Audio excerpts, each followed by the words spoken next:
Roy Mitchell's heart races as he steps onto the shimmering surface of Triloria, the alien world that will be his home for the foreseeable future.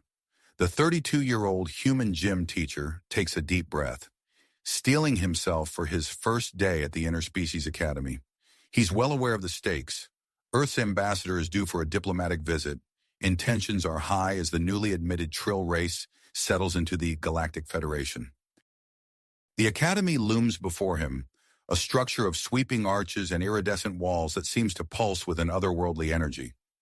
Roy adjusts his Earth-standard tracksuit, feeling out of place among the graceful, shimmering forms of the Trill students gliding past him. Inside the gymnasium, Roy's eyes widen as he takes in the mixed-species volleyball game already in progress. Human and Trill students alike leap and dive for the ball, their movements a blur of coordination and athleticism. But one player stands out from the rest. Cora, a stunningly beautiful 28-year-old Trill female whose agility defies explanation.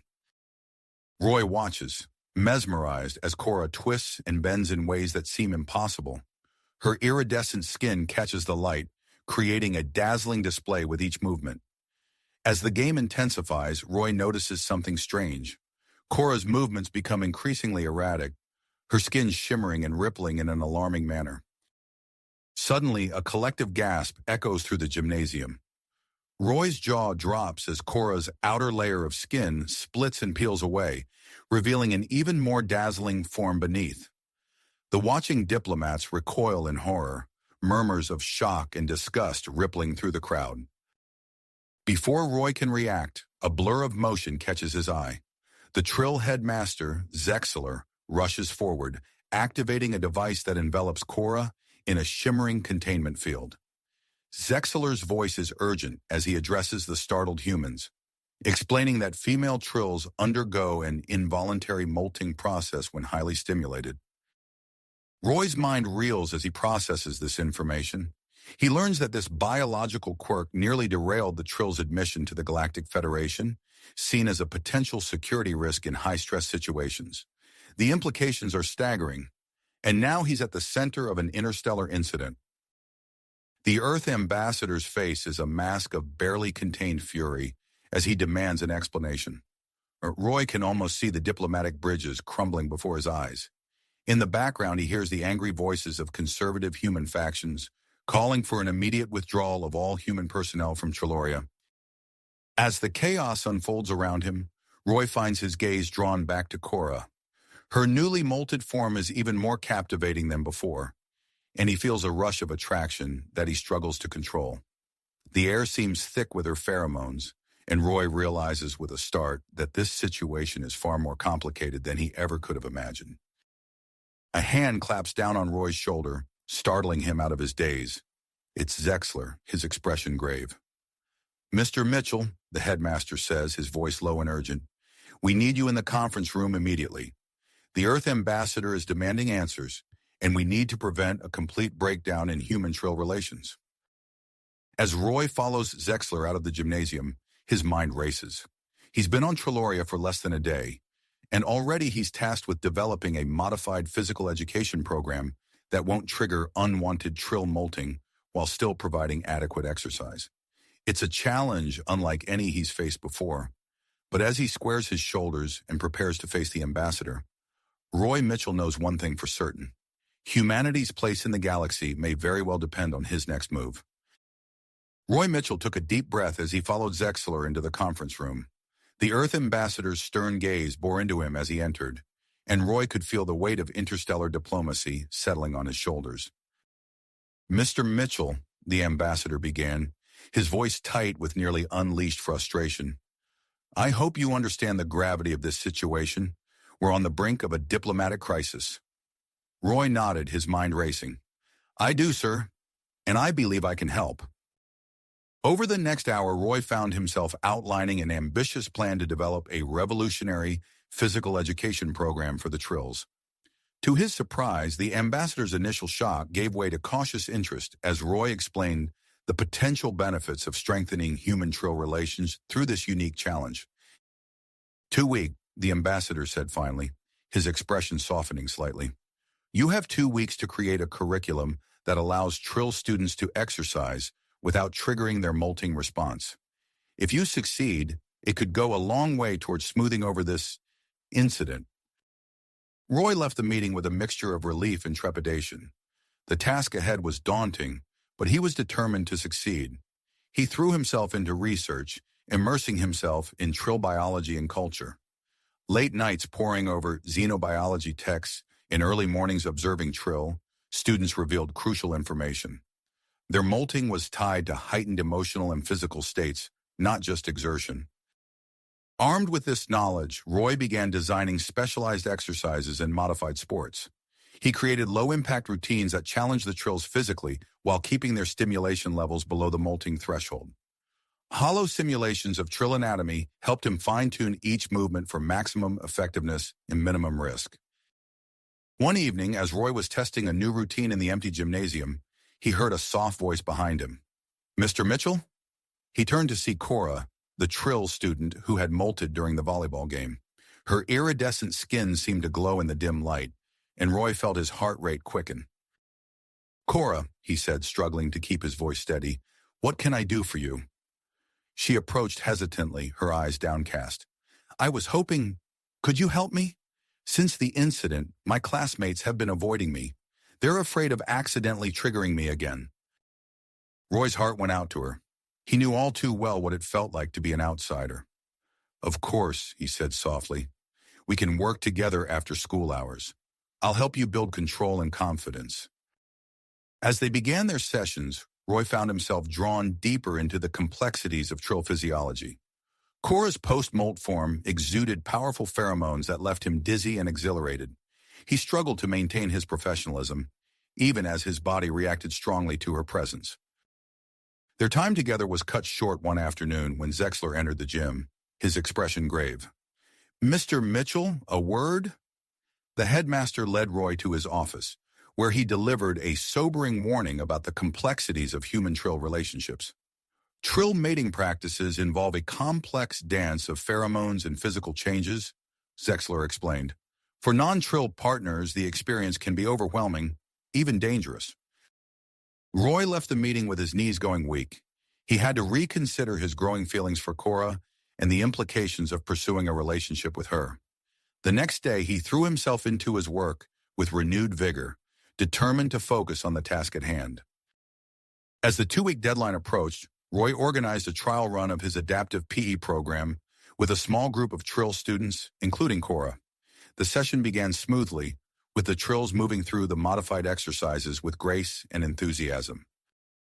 Suddenly, Roy felt a wave of dizziness wash over him, his senses sharpened, colors becoming more vivid and sounds more acute. He felt a surge of strength course through his body, accompanied by an overwhelming urge to protect the Trill students from unseen threats. "Mr. Mitchell?" Cora's voice sounded distant and distorted. "Are you all right?" Roy struggled to focus, his vision swimming. He was vaguely aware of Zexler rushing into the gym, concern etched on his face. As darkness crept into the edges of his vision, Roy heard the headmaster's urgent voice. "Get the Earth Ambassador, now!" Roy's last conscious thought was of Cora's worried face hovering above him, her shimmering skin a kaleidoscope of color in his enhanced vision. Then everything went black. When Roy awoke, he found himself in the Academy's medical bay, surrounded by a team of human and Trill researchers. The Earth Ambassador stood at the foot of his bed, his expression a mix of concern and fascination. "Mr. Mitchell," the ambassador said, leaning forward, "how do you feel?" Roy blinked, taking stock of his body. He felt different, stronger, more alert. "I'm not sure," he admitted. "What happened?" The lead researcher, a bespectacled human woman, stepped forward. "It appears the combined pheromones of the post-molt Trill students affected your physiology in unexpected ways," she explained. "We've never seen anything like it. Your body seems to be adapting." The implications of her words hit Roy like a thunderbolt. He was changing, becoming something neither fully human nor Trill. The potential consequences for interspecies relations were staggering. The ambassador's voice cut through Roy's thoughts. "Given these developments, we're considering pulling you from the project, Mr. Mitchell. The risks are simply too great. Roy sat up, ignoring the protest of the medical staff. No, he said firmly. I need to stay. I need to finish what I started. As the ambassador opened his mouth to argue, alarms began blaring throughout the medical bay. Outside the window, Roy could see a crowd gathering, a mix of human and Trill faces filled with curiosity and concern. The lead researcher's voice was urgent as she turned to the ambassador. Sir, we're picking up some unusual readings from Mr. Mitchell. I think we need to... Her words were cut off as Roy felt another wave of dizziness wash over him. His vision blurred, and he could feel his body changing, adapting in ways he couldn't comprehend. Through the haze, he saw Cora pushing her way through the crowd, her eyes locked on his. As Roy's world spun into chaos, he knew he faced a critical decision. Stay on Triloria and see this through, or return to Earth and leave behind everything he'd worked for. The fate of interspecies cooperation hung in the balance, and Roy Mitchell found himself at the center of it all. As Roy's world spun into chaos, the medical bay erupted into a flurry of activity. Alarms blared, researchers shouted orders, and the Earth ambassador barked urgent commands into his communicator. Through the haze of his altered consciousness, Roy felt a surge of energy coursing through his body, unlike anything he had ever experienced before. Dr. Elena Vasquez, a human xenobiologist who had just arrived on Triloria, pushed her way through the crowd.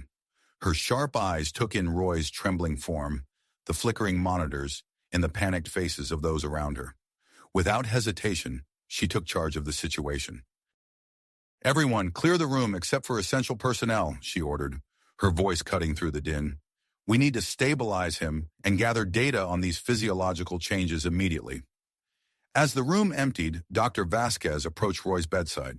Her voice was calm but firm as she addressed him. Mr. Mitchell, I'm Dr. Vasquez. I need you to focus on my voice. Can you tell me what you're experiencing? Roy struggled to form words, his senses overwhelmed by the kaleidoscope of colors and sounds assaulting him. Everything's intense, he managed to gasp. I feel strong, but out of control. Dr. Vasquez nodded, her fingers flying over a data pad as she recorded his symptoms. We're going to help you, Mr. Mitchell, but I need you to remain calm. Your body is undergoing significant changes due to exposure to Trill pheromones. We're here to study and understand these effects. Over the next few hours, Roy underwent a battery of tests. Blood samples were taken, brain scans were performed, and his reactions to various stimuli were meticulously recorded. Through it all, Roy felt as though his body was transforming, adapting to some unknown stimulus. As the initial crisis passed and Roy's condition stabilized, Dr. Vasquez set up a controlled environment to monitor his reactions to various levels of Trill pheromones. Roy found himself in a sealed chamber, surrounded by monitoring equipment and separated from the research team by a thick glass wall. We're going to introduce a low-level concentration of Trill pheromones into the chamber, Dr. Vasquez explained through an intercom. Please inform us of any changes you experience, no matter how small. As the invisible molecules filled the air, Roy felt a tingling sensation spread across his skin. His vision sharpened, colors becoming more vibrant. He lifted his hand, marveling at the newfound strength he felt coursing through his muscles. I feel powerful, Roy reported, his voice filled with a mix of awe and trepidation. Like I could run for miles without tiring. Dr. Vasquez's eyes widened as she studied the readings on her monitors. Fascinating, she murmured. Your muscle density has increased by 15%, and your neural pathways are firing at an accelerated rate. It seems your body is adapting to the Trill biochemistry in ways we never thought possible. As the experiments continued, Roy's abilities grew. He demonstrated enhanced strength, lifting weights that would have been impossible for him just days before. His reflexes quickened, allowing him to catch objects thrown at him with inhuman speed. Most remarkably, a small cut on his arm healed before their eyes, leaving no trace of injury. The implications of these changes sent shockwaves through the scientific community. Researchers from across the galaxy clamored for access to Roy and the data from Dr. Vasquez's experiments. The possibility of human-alien hybridization, once the stuff of science fiction, now seemed tantalizingly real. Amidst the scientific frenzy, Cora arrived at the research facility. Her eyes were filled with concern as she watched Roy through the glass of his containment chamber. "I'm so sorry," she said, her voice barely above a whisper. "I never meant for this to happen to you." Roy pressed his hand against the glass, longing to comfort her. "It's not your fault, Cora. None of us could have predicted this." Despite the potential risk to her own health, Cora volunteered to assist in the research. Her presence during the experiments intensified Roy's reactions, pushing his newfound abilities to their limits. During one particularly intense session, with Cora in the room, Roy felt a surge of energy unlike anything he had experienced before. His muscles tensed, his vision blurred, and he let out a primal roar. Before anyone could react, Roy's fist connected with a nearby piece of equipment, sending it flying across the room. Alarms blared as researchers scrambled to contain the situation. Dr. Vasquez's voice cut through the chaos, ordering an immediate halt to the experiment. As the pheromone levels in the chamber were reduced, Roy felt the surge of power ebb away, leaving him shaken and disoriented. Later that evening, as Roy sat alone in his quarters, trying to process the day's events, he heard a soft knock at his door. It was Zexler, the Trill headmaster, his face etched with concern. "Mr. Mitchell," Zexler began, his voice low and urgent, "I fear we may have opened a Pandora's box with these experiments. If word of your condition spreads, it could lead to an influx of humans seeking to gain enhanced abilities through exposure to Trill pheromones. The consequences for our people and our place in the Galactic Federation could be disastrous." Roy felt the weight of responsibility settle heavily on his shoulders. He opened his mouth to respond, but before he could speak, a commotion in the hallway caught their attention. Dr. Vasquez burst into the room, her face pale and her eyes wide with alarm. "Roy," she said, her voice trembling slightly, "we need to talk. The latest test results. They're not good. Your body is showing signs of stress from the constant changes. If we continue down this path, the alterations to your physiology could become irreversible." As Roy struggled to process this new information, Dr. Vasquez laid out his options.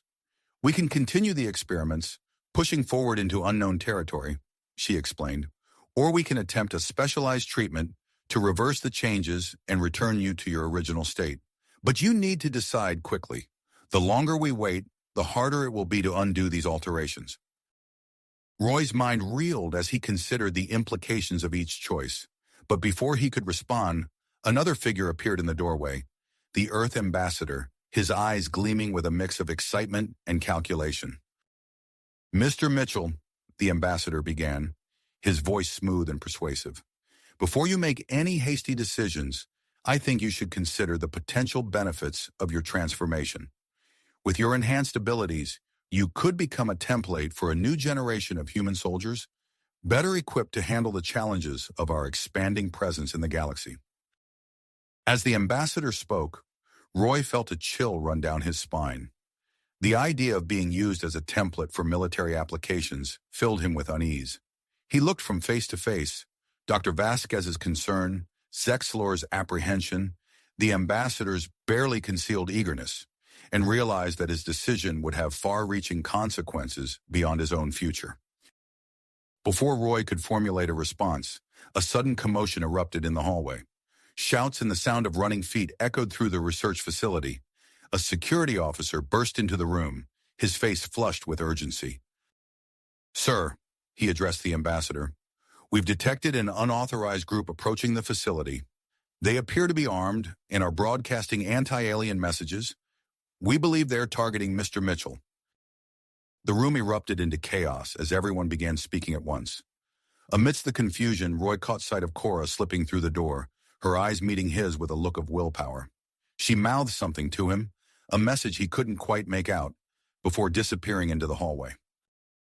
As alarms began to blare throughout the facility, Roy found himself at the center of a storm of competing interests and imminent danger. The choice he would make in the coming moments would not only determine his own fate, but potentially alter the course of human-Trill relations and humanity's place in the galactic community. With the sound of approaching intruders growing louder, Roy knew he had to act fast. Roy's mind raced as he processed the security officer's warning. The facility was under attack by an armed group with anti-alien sentiments. He had mere moments to decide how to respond. Suddenly, the sound of shattering glass and panicked shouts erupted from the corridor. Roy's enhanced senses picked up the acrid smell of smoke and the heavy footfalls of multiple intruders. His body tensed, muscles coiling with newfound strength. "We need to evacuate," Dr. Vasquez said urgently, grabbing Roy's arm. "Your safety is paramount." But Roy shook his head, his mind focused. "No, I can help defend the facility. These abilities, they've given me an advantage." Before anyone could protest, Roy sprinted into the hallway.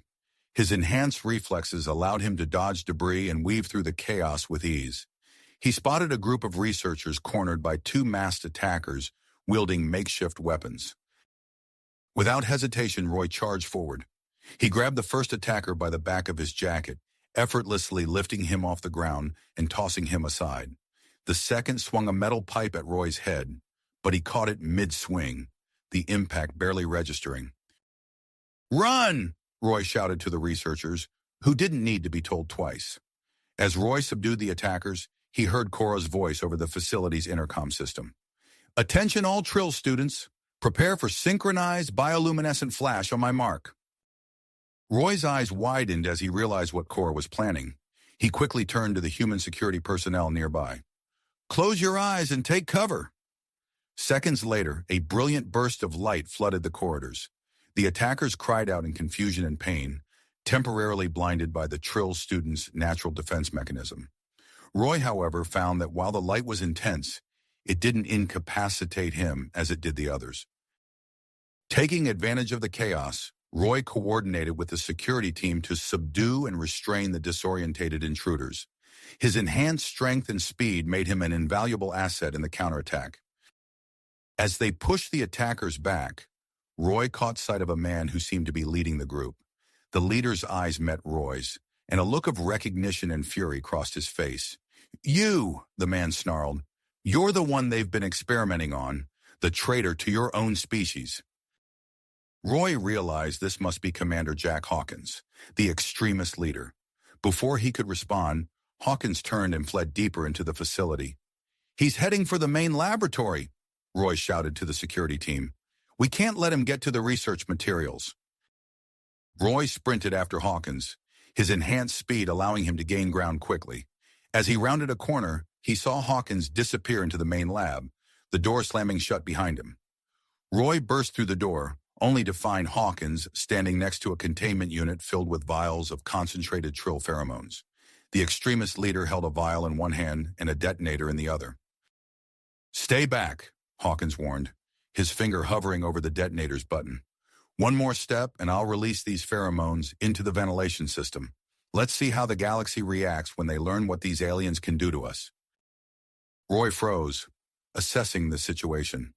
He could feel the raw power thrumming through his body, urging him to act. But he knew that any sudden movement could spell disaster. "You don't understand what you're doing," Roy said, keeping his voice calm despite the adrenaline coursing through him. "These pheromones are unpredictable. You could hurt everyone in this facility, human and Trill alike." Hawkins laughed bitterly. "Hurt them? I'm trying to save humanity from this alien influence. And you're the prime example of what they're trying to do to us. Join us, Mitchell. Help us put an end to this madness." As Hawkins spoke, Roy's enhanced hearing picked up the sound of footsteps approaching. He recognized Cora's light tread and Dr. Vasquez's purposeful stride. They were close, but not close enough to intervene. Roy's mind raced, considering his options. He could attempt to overpower Hawkins with his enhanced abilities, but the risk of the pheromones being released was too great. He could try to reason with the man, but the fanatical gleam in Hawkins' eyes suggested that logic wouldn't prevail. Then an idea struck Roy. His unique physiology, altered by exposure to Trill pheromones, might be the key to neutralizing the threat without risking widespread exposure. "You want to know what these aliens can do to us?" Roy asked, taking a cautious step forward. "Let me show you." Before Hawkins could react, Roy lunged forward with inhuman speed. He grabbed the vial of pheromones from Hawkins' hand and in one fluid motion brought it to his lips and swallowed its contents. The effect was immediate and intense. Roy's body felt like it was on fire, every cell vibrating with energy. His vision blurred, colors swirling and merging in a kaleidoscope of sensation. Hawkins stared in shock, his grip on the detonator loosening. What have you done? Roy struggled to maintain his focus through the overwhelming sensations. He could feel his body changing, adapting to the massive influx of Trill biochemistry. With a tremendous effort of will, he forced his eyes to meet Hawkins. This is what understanding between species looks like, Roy managed to say, his voice strained but clear. Not fear, not hatred, but acceptance and growth. As Roy's words hung in the air, the laboratory door burst open. Cora and Dr. Vasquez rushed in, followed closely by Zexler and a team of Trill security forces. They took in the scene before them. Roy standing tall despite visible signs of internal struggle, and Hawkins frozen in place, the detonator falling from his limp fingers. "Roy," Cora cried out, moving towards him. But Roy held up a hand, stopping her. "Stay back," he warned, his voice thick with effort. "We don't know how I'll affect you now." Dr. Vasquez quickly assessed the situation, her eyes widening as she realized what Roy had done. "We need to get him to a containment unit immediately," she ordered, "and secure that detonator." As the Trill security forces moved to apprehend Hawkins, Roy felt his consciousness beginning to slip. The room spun around him, and he could hear urgent voices fading in and out. The last thing Roy saw before darkness claimed him was Cora's face, her eyes filled with a mixture of fear and admiration. Then everything went black, leaving Roy's fate and the future of human-Trill relations hanging in the balance. Balance. As Roy's consciousness faded, his enhanced body fought to process the massive influx of Trill pheromones he had ingested. When Roy's eyes fluttered open, he found himself still in the laboratory. But the scene had drastically changed. The room was bathed in an eerie, pulsating light that seemed to emanate from his own skin. He looked down at his hands, mesmerized by the iridescent sheen that now covered his body. Across the room, Hawkins lay crumpled on the floor, his body twitching and skin beginning to take on a similar luminescent quality. Roy's enhanced hearing picked up the sound of Hawkins' rapid heartbeat and labored breathing. The laboratory's automated systems hummed to life, sealing off the room with a series of metallic clicks and hisses. A computerized voice announced, "Biohazard detected. Containment protocols activated." Roy's mind raced, trying to piece together what had happened. The shattered vials of Trill pheromones lay scattered around him, their contents forming small puddles on the floor. The air was thick with an otherworldly scent that made his head spin. Suddenly, a wave of foreign thoughts and emotions crashed over him. Roy gasped, clutching his head as images flashed through his mind, memories that weren't his own.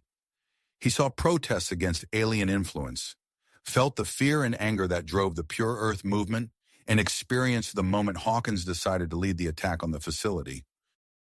"What's happening to me?" Roy croaked, his voice sounding strange to his own ears. Across the room, Hawkins stirred, his eyes snapping open. What have you done to us?" he growled, but his voice lacked its earlier venom. Instead, it was tinged with confusion and wonder. Roy took a tentative step towards Hawkins, marveling at the fluidity of his movements.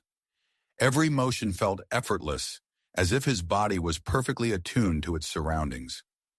"I think we're changing," Roy said, struggling to focus through the whirlwind of shared thoughts and sensations. Hawkins pushed himself up, staring at his own shimmering skin in disbelief. "I can feel everything. Your thoughts, your emotions. How is this possible?" Before Roy could respond, a barrage of images flooded his mind. He saw clandestine meetings, shadowy figures passing data chips, and overheard conversations about maintaining the balance of power. The pieces began to fall into place. "The Pure Earth movement," Roy gasped. "It's been manipulated. There's a group within the Galactic Federation. They're afraid of what human-Trill integration could mean." Hawkins' eyes widened as he accessed the same memories through their shared mental link. "No, it can't be. We were fighting for humanity's independence, not someone else's agenda." Outside the sealed laboratory, alarms blared as the facility staff scrambled to contain the situation. Roy could hear Dr. Vasquez's voice, muffled but urgent, coordinating with the security team. He caught snippets of conversation about evacuation and quarantine protocols. Suddenly, Cora's voice cut through the chaos. "Roy, can you hear me? Are you all right?" Roy moved to the laboratory's sealed door, placing his hand against the cool metal. "Cora, I'm okay, but something's happening to us. The pheromones, they're changing us, linking our minds somehow." "Listen to me, Roy." Cora's voice was filled with a mix of concern and drive. "My body can produce an enzyme that might neutralize the pheromones. But to make enough, I'd need to go through another MOLT. It's risky, but it might be our only chance to stabilize your condition." As Roy processed this information, he felt a surge of protectiveness towards Cora. The thought of her endangering herself to save him made his heart race.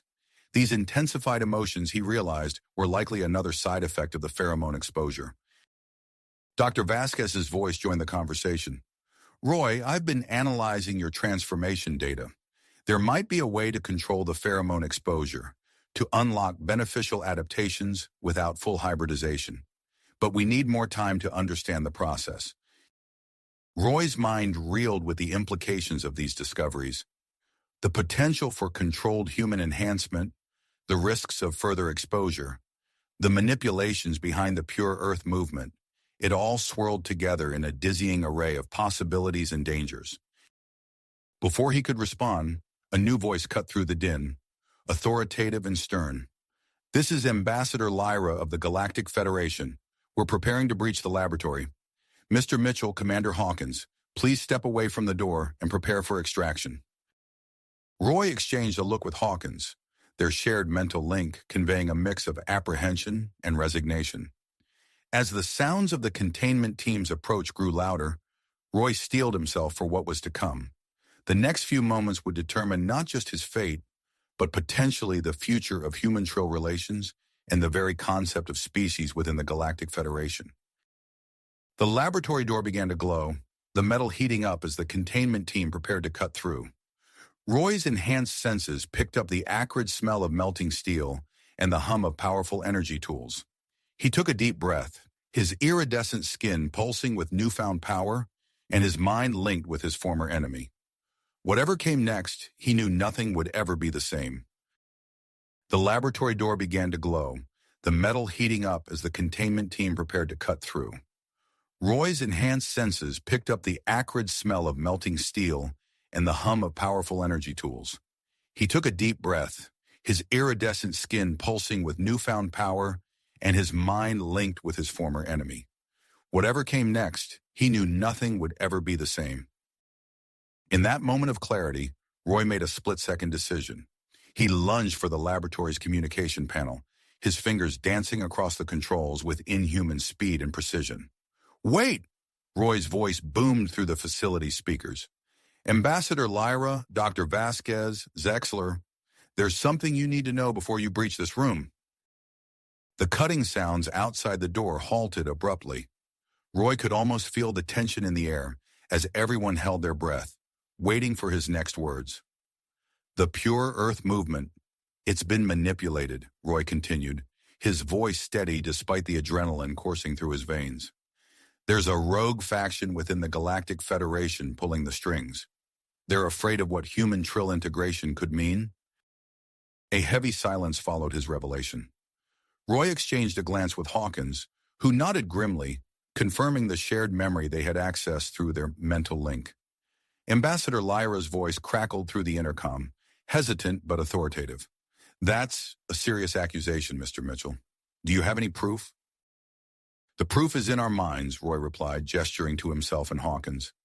"The pheromone exposure has linked our consciousness. We've accessed Hawkins's memories, clandestine meetings, data transfers, overheard conversations about maintaining the balance of power. It's all here." There was a flurry of muffled voices outside the laboratory as the implications of Roy's words sank in. After a tense minute, Ambassador Lyra spoke again, her voice tight with controlled urgency. "I'm contacting my superiors in the Galactic Federation immediately. Stand by." The minutes ticked by, feeling like hours to Roy and Hawkins as they waited in the sealed laboratory. Their shared mental link buzzed with a mixture of anxiety, disbelief, and a growing sense of purpose. Finally, Ambassador Lyra's voice returned, tinged with a mix of shock and grit.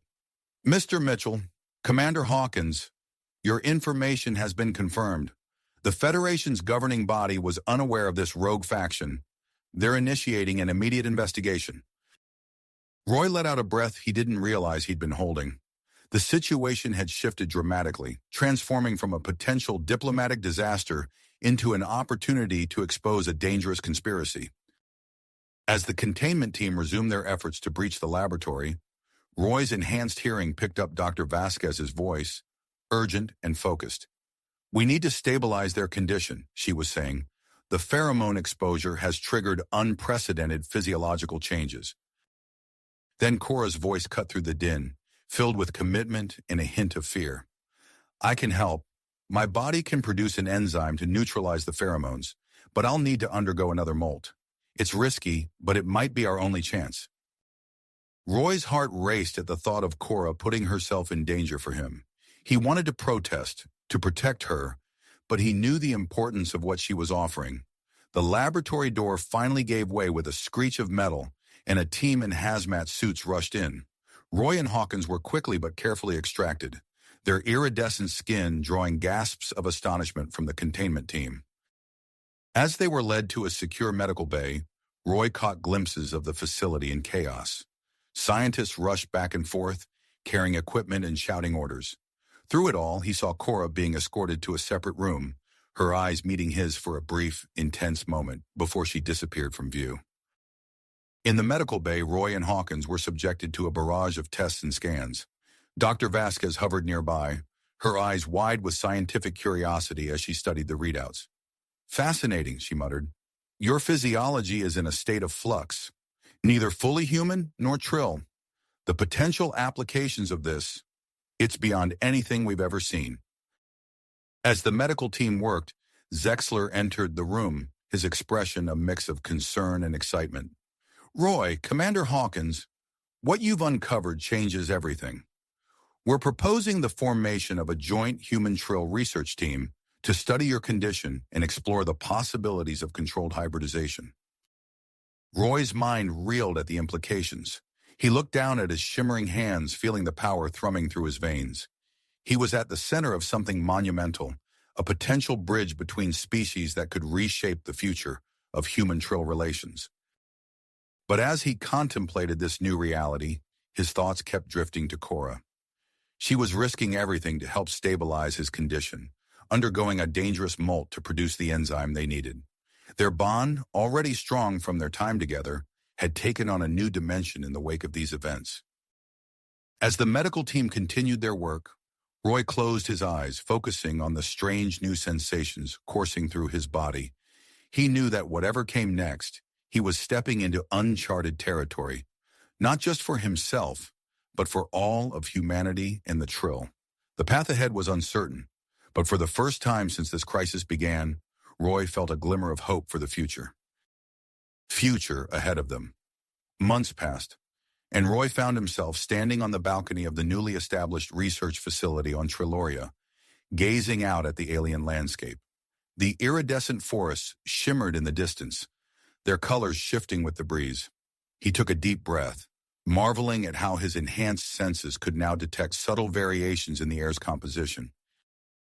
"Beautiful, isn't it?" Cora's voice came from behind him, and Roy turned to see her approaching. Her skin had a subtle glow that seemed to pulse in sync with his own. "It never gets old," Roy replied, smiling as she joined him at the railing. "How are you feeling after the latest round of tests?" Cora flexed her fingers, her movements fluid and graceful.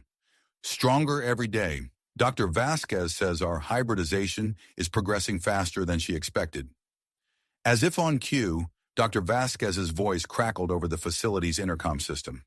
"Roy, Cora, please report to Lab 3. We're ready to begin the next phase of experiments." They made their way through the winding corridors of the facility, passing other researchers who nodded in greeting. The air hummed with energy and purpose, a testament to the groundbreaking work being done here. Lab 3 was a large circular room filled with an array of advanced equipment. Dr. Vasquez stood at a central console, her eyes bright with excitement as Roy and Cora entered. "Today we're going to push the limits of your enhanced abilities," she explained, gesturing to a series of obstacles and sensors set up around the room. "We need to understand the full extent of your transformation." For the next several hours, Roy and Cora underwent a battery of tests. They leaped over barriers with inhuman agility, lifted weights that would have been impossible for their former selves, and navigated through pitch-black mazes using their heightened senses. During a particularly intense physical endurance test, Roy noticed something strange. His skin began to emit a soft, pulsating glow. He glanced at Cora and saw that she too was shimmering, their bioluminescence perfectly synchronized. Zexler, who had been observing from a corner of the lab, stepped forward, his antennae twitching with interest. "Fascinating," he murmured. "This is a rare phenomenon in trill biology, typically associated with deep emotional and physical connections." Dr. Vasquez quickly adjusted her sensors to capture data on the unexpected development. As she worked, Roy and Cora exchanged a look, both feeling the intensity of their bond. The test continued, revealing more surprises. Roy discovered he could perceive colors beyond the normal human spectrum, including ultraviolet wavelengths. Cora demonstrated flexibility that surpassed even her previous trill capabilities, contorting her body in ways that defied human anatomy. As the day wore on, Dr. Vasquez noticed another intriguing development. "Your pheromones," she said, studying a readout. "They're interacting in a unique way when you're in close proximity. It's creating a chemical signature I've never seen before." Zexler leaned in to examine the data. "This could have implications for interspecies communication," he mused, "a new form of bonding between humans and trills." The implications of their discoveries hung in the air, a mix of excitement and trepidation. As Roy and Cora cooled down from their exertions, Ambassador Lyra entered the lab, her expression serious. "I've been monitoring your progress," she said, addressing the group. "The Galactic Federation is very interested in the potential applications of human trill hybridization. We're considering expanding the research to include more volunteers from both species." Roy felt a flutter of apprehension. "What exactly are you proposing, Ambassador?" Lyra's eyes gleamed with ambition. "Imagine a new generation of diplomats and explorers, uniquely suited for interstellar cooperation. Your transformation could be the key to a new era of galactic unity." Before anyone could respond, a commotion erupted in the corridor outside. A man burst into the lab, his eyes wild with excitement. "Dr. Vasquez, I came as soon as I heard about your breakthrough." Dr. Vasquez frowned. "Dr. Marcus Holmes, what are you doing here?" Holmes, a wiry man with unkempt hair, grinned broadly. "I couldn't stay away when I learned about your hybridization project. My expertise in evolutionary manipulation could be invaluable to your work." The atmosphere in the lab tensed immediately. Roy had heard of Holmes, a brilliant but controversial figure known for pushing ethical boundaries in genetic research. Ambassador Lyra stepped forward, her voice careful. "Dr. Holmes, while we appreciate your interest, this is a delicate project with significant diplomatic implications. Any changes to our research team would need to be carefully considered." As the scientists and diplomats began to debate, Roy felt Cora's hand slip into his. He glanced at her, seeing his own mix of excitement and uncertainty reflected in her eyes. They had volunteered for this project, knowing it would change their lives, but neither had anticipated becoming the center of a galactic debate on the future of species integration. The lab buzzed with conflicting voices. Lyra advocating for expansion, Holmes pushing for more aggressive research, Zexler urging caution, and Dr. Vasquez trying to maintain control of her project. Through it all, Roy and Cora stood together, their skin still shimmering with synchronized bioluminescence, a living symbol of the potential and the challenges that lay ahead. As the argument intensified, Dr. Vasquez suddenly held up her hand for silence. Her eyes were fixed on a data readout, her expression a mix of awe and concern. "We may have a more immediate issue to address," she said quietly. "These latest readings, they suggest we're on the cusp of a critical phase in Roy and Cora's transformation. We need to make a decision, and fast." All eyes turned to Roy and Cora, the weight of expectations and uncertainty heavy in the air. Whatever came next would not only shape their future, but potentially the future of human-Trill relations for generations to come. Come. Roy took a deep breath, his eyes meeting Cora's. In that moment of shared understanding, they both knew what had to be done. "We're ready," Roy said, his voice steady despite the tumult of emotions coursing through him. "Whatever this next phase entails, we'll face it together." Dr. Vasquez nodded, her expression a mix of pride and concern. "Very well. We'll begin preparations for the synchronized MOLT experiment immediately." The next few days passed in a blur of activity. Roy and Cora underwent rigorous medical examinations and briefings, their bodies already tingling with pre-MOLT sensations. The research team worked around the clock, constructing a specialized chamber that would accommodate their unique hybrid physiologies during the process. On the morning of the experiment, Roy stood before the molting chamber, his heart racing. The structure looked like a high-tech cocoon, its metallic surface gleaming under the laboratory lights. Cora appeared beside him, her hand slipping into his. "Nervous?" she asked, her antennae twitching slightly. Roy managed a small smile. "Terrified, but also excited." "You?" "The same," Cora replied, squeezing his hand. "But we're in this together." Dr. Vasquez approached, her tablet displaying a final set of readouts. "Everything is ready. Remember, once the process begins, we won't be able to intervene unless absolutely necessary. Are you both prepared?" Roy and Cora nodded in unison. With a final shared glance, they stepped into the chamber. The door sealed behind them with a soft hiss, and Roy felt the environmental controls activate, adjusting the temperature and humidity to precise specifications. For a moment, all was quiet. Then Roy felt it, a sensation like his skin was stretching, tightening. He looked down at his arms, watching in fascination as his skin began to shimmer, taking on an iridescent quality similar to Cora's. Beside him, Cora's body was undergoing its own transformation. Her natural trill patterns seemed to pulse and shift, becoming more pronounced. Roy could feel waves of sensation emanating from her, their empathic link growing stronger by the second. As the hours passed, the intensity of the MOLT increased. Roy's body temperature began to rise, sweat beading on his forehead. He gritted his teeth against the discomfort, focusing on controlling his breathing. Suddenly, alarms blared outside the chamber. Through the haze of his own transformation, Roy could hear muffled voices raised in concern. His temperature was spiking dangerously high, pushing the limits of what his hybrid physiology could withstand. In that moment of crisis, Cora reached out, her hand finding his. The instant their skin made contact, a brilliant glow erupted from their bodies. The chamber filled with pulsating light, bathing them in a radiance that seemed to flow between them. Roy gasped as he felt a surge of energy course through him. His fever began to subside, replaced by a tingling warmth that spread from his core to his extremities. He could sense Cora's presence more strongly than ever, their minds intertwining in a way that transcended physical touch. The MOLT continued, their bodies undergoing dramatic changes. Roy felt his muscles shifting, becoming more defined and flexible. His senses sharpened, allowing him to perceive subtle variations in the chamber's atmosphere that he'd never noticed before. As the process neared its completion, exhaustion began to set in. Roy's limbs felt heavy, his eyelids struggling to stay open.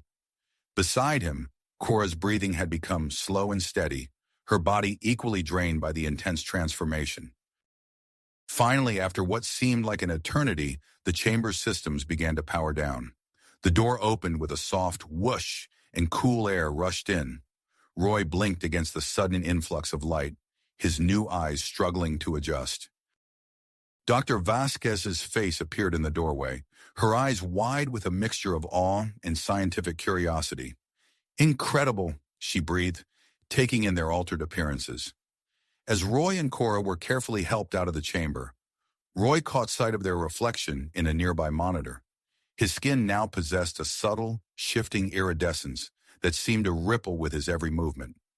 Cora's appearance had changed as well, her trill markings now perfectly complemented by hints of human coloration. Ambassador Lyra stepped forward, flanked by a group of officials Roy didn't recognize. "Congratulations," she said, her voice filled with hardly restrained excitement. "You've just made history." Roy opened his mouth to respond, but found himself too exhausted to form words. He swayed slightly, steadied by Cora's hand on his arm. Through their strengthened, empathic link, he could feel her own fatigue, mingled with a sense of wonder at what they'd just experienced. As the medical team swarmed around them, preparing to run initial tests, Roy caught sight of Dr. Marcus Holmes watching from the edge of the room.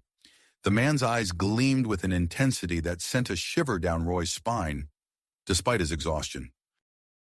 "Let's get them to the recovery unit," Dr. Vasquez ordered, her voice cutting through the excited chatter that filled the lab. "We need to run a full battery of tests to understand the extent of these changes." As Roy was guided towards the exit, supported by Cora and a medical technician, he realized that this was only the beginning. The successful synchronized MOLT had opened doors they'd never imagined, but it had also set them on a path fraught with new challenges and unknown dangers. His last thought before succumbing to exhaustion was a mixture of anticipation and apprehension. Whatever came next, he and Cora would face it together as something entirely new in the universe. Universe as they knew it. Roy's eyes fluttered open, his vision blurry as he tried to focus on his surroundings. The sterile white walls of the recovery unit slowly came into view, along with the soft beeping of medical equipment. He turned his head, wincing at the stiffness in his neck, to see Cora in the adjacent bed, her chest rising and falling with steady breaths. "Welcome back," Dr. Vasquez said softly, approaching Roy's bedside. "How are you feeling?" Roy took a moment to assess his body. Every nerve ending seemed to tingle with newfound sensitivity. "Different," he managed to croak, his throat dry. "But good, I think." Dr. Vasquez nodded, making notes on her tablet. "Your vital signs are stable, but we're detecting some fascinating changes in your cellular structure. It seems the hybridization process is still ongoing at a microscopic level." As if on cue, Roy felt a sudden sharp pain in his hand.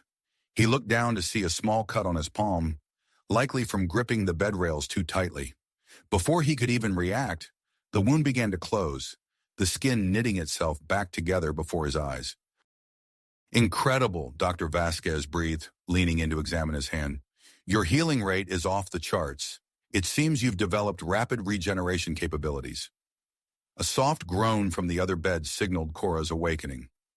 Roy immediately sensed her consciousness through their empathic link, feeling her confusion and wonder as if they were his own emotions. "Roy," Cora called out, her voice filled with a mixture of relief and awe. "I'm here," he responded, turning to face her. His breath caught in his throat as he saw her for the first time since their transformation. Her trill spots now shimmered with an iridescent quality, perfectly blending with her human skin tone. Her eyes, always expressive, now seemed to hold depths he'd never seen before. As their gazes met, a surge of energy passed between them, causing the medical equipment to briefly spike. Dr. Vasquez's eyes widened as she studied the readouts. "Your empathic link," she said, her voice filled with excitement. "It's stronger than ever. We'll need to run more tests to understand the full extent of your connection." Over the next few days, Roy and Cora underwent a battery of examinations. Their bodies continued to evolve, each day bringing new surprises. They discovered they could adapt to extreme temperatures with ease, their skin adjusting its properties to protect them from both intense heat and bitter cold. During a particularly grueling physical endurance test, Roy stumbled and fell, scraping his knee against the rough surface of the treadmill. Before Dr. Vasquez could even reach for a medical kit, the wound had already closed, leaving no trace of injury. "It's remarkable," Zexler commented, his antennae twitching with excitement as he reviewed the data. "You've combined the best aspects of human resilience and trill adaptability. The potential applications are staggering." As word of their successful transformation spread, the research facility became a hive of activity. Roy and Cora found themselves at the center of attention, with scientists and diplomats alike clamoring to observe their newfound abilities. One morning, as they were preparing for another round of tests, Ambassador Lyra entered the lab, her face beaming with scarcely controlled excitement. I have wonderful news, she announced. The Galactic Federation has authorized the expansion of the hybridization project. We're constructing a new facility on the nearby moon to accommodate more volunteers from both species. Roy and Cora exchanged glances, their mixed emotions flowing freely through their empathic link. The prospect of others undergoing the same transformation was both thrilling and daunting. There's more, Lyra continued, her tone growing more serious. Dr. Marcus Holmes has been appointed to lead the expanded research initiative. The atmosphere in the room immediately tensed. Dr. Vasquez's brow furrowed with concern, while Zexalor's antennae drooped slightly. Ambassador, Dr. Vasquez began cautiously, are you certain Dr. Holmes is the right choice? His methods can be aggressive. Lyra held up a hand to forestall further objections. The decision has been made. We need someone with Dr. Holmes's expertise to push the boundaries of this research. As if summoned by the mention of his name, Dr. Holmes swept into the lab, his eyes gleaming with hardly restrained excitement. He made a beeline for Roy and Cora, studying them intensely. Fascinating, he murmured, circling them like a predator sizing up its prey. Simply fascinating. I can't wait to begin our work together. Roy felt a shiver run down his spine, a sensation that was quickly echoed by Cora through their link. Something about Dr. Holmes's demeanor set them both on edge. Before anyone could respond, alarms began blaring throughout the facility. Ambassador Lyra's communicator crackled to life, filling the room with a frantic voice. Ambassador, we have an urgent situation. A delegation of Zorthians has just entered orbit. They're requesting immediate permission to land and observe the human-Trill hybrids. The room erupted into chaos as everyone began talking at once. Roy turned to Cora, their eyes meeting in a moment of shared understanding. Whatever came next, they would face it together, as something entirely new in the universe. As the alarms continued to blare, Roy felt a strange, tingling sensation spreading through his body. He looked down at his hands, watching in amazement as his skin began to shift and change, adapting to some unseen stimulus. Beside him, Cora was undergoing a similar transformation, her Trill spots pulsing with an otherworldly light. Dr. Vasquez rushed to their side, her eyes wide with a mixture of scientific fascination and concern. Your bodies, she breathed. They're reacting to the Zorthian presence, even from orbit. This level of adaptive response is unprecedented. Ambassador Lyra, quickly regaining her composure, began issuing rapid-fire orders to prepare for the Zorthian delegation's arrival. As the research team scrambled to make arrangements, Roy and Cora found themselves at the center of a storm of activity, their bodies continuing to evolve in ways they never could have imagined. The future they had envisioned for themselves was shifting dramatically, and the arrival of the Zorthians promised to push the boundaries of their transformation even further. As they stood together, hands clasped and bodies shimmering with newfound power, Roy and Cora knew that their journey was a long way to go. In fact, it was clear that their greatest challenges and most extraordinary discoveries still lay ahead.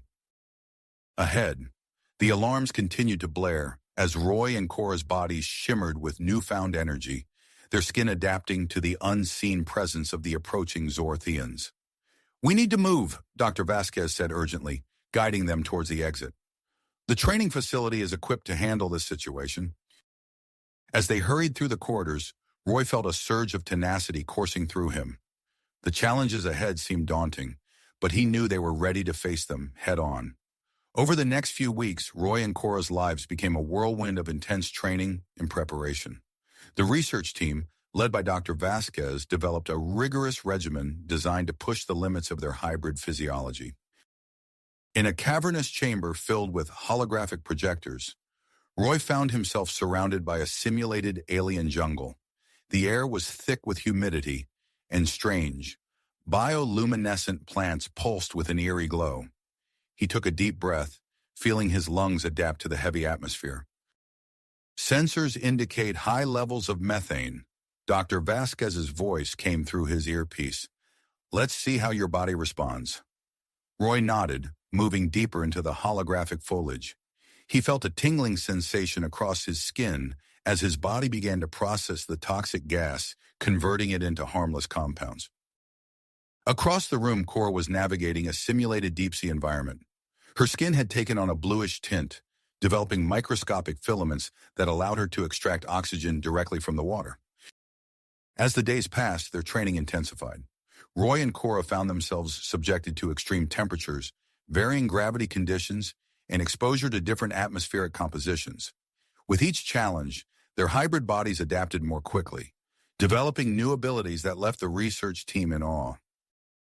During one particularly grueling session, as Roy and Cora worked in tandem to navigate a treacherous, holographic mountain range, something unexpected happened. Their empathic link, already strong, suddenly amplified to an unprecedented level. Roy gasped as he felt Cora's presence flood his mind. It was as if their consciousness had merged, their thoughts and sensations becoming indistinguishable. He could feel the strain in her muscles as if it were his own, sense the rush of adrenaline coursing through her veins. "Roy!" Cora called out, her voice filled with a mixture of wonder and confusion. "What's happening?" Before he could respond, the world around them seemed to fade away. They found themselves in a mental space, a swirling vortex of shared memories and emotions. The moment passed as quickly as it had come, leaving them both breathless and disoriented. As they regained their bearings, they noticed the research team gathered around them, their faces a mixture of concern and excitement. Zexler stepped forward, his antennae twitching with hardly restrained enthusiasm. "Incredible," he breathed. "What you just experienced is known as the resonance bond. It's a rare phenomenon, even among the most connected trill pairs. To see it manifest in a human-trill hybrid, this changes everything." Dr. Vasquez immediately began running scans, her fingers flying over her tablet as she analyzed the data. "The neural synchronization is off the charts," she muttered. "We need to study this further." News of the resonance bond spread quickly, attracting the attention of Dr. Ilara Voss, a renowned expert in xenobiology from Earth. Within days, she arrived at the facility, her piercing green eyes taking in every detail as she was led to the lab. "Fascinating," Dr. Voss said, circling Roy and Cora as they sat in the examination room. She held up a device that emitted a soft, pulsing light. "This will allow us to map the neurological pathways of your bond. Please try to activate it again." Roy closed his eyes, reaching out with his mind. He felt Cora's presence, like a warm glow at the edge of his consciousness. As they focused on their connection, the bond flared to life once more. The lab erupted into a flurry of activity as Dr. Voss and Dr. Vasquez pored over the readings. Their excited chatter filled the air, punctuated by gasps of amazement as they uncovered new aspects of the bond. Amidst the scientific fervor, Ambassador Lyra entered the lab, her face grave. She beckoned to Roy and Cora, leading them to a quiet corner. "We've received new intelligence about Nexus Prime," she said in a low voice.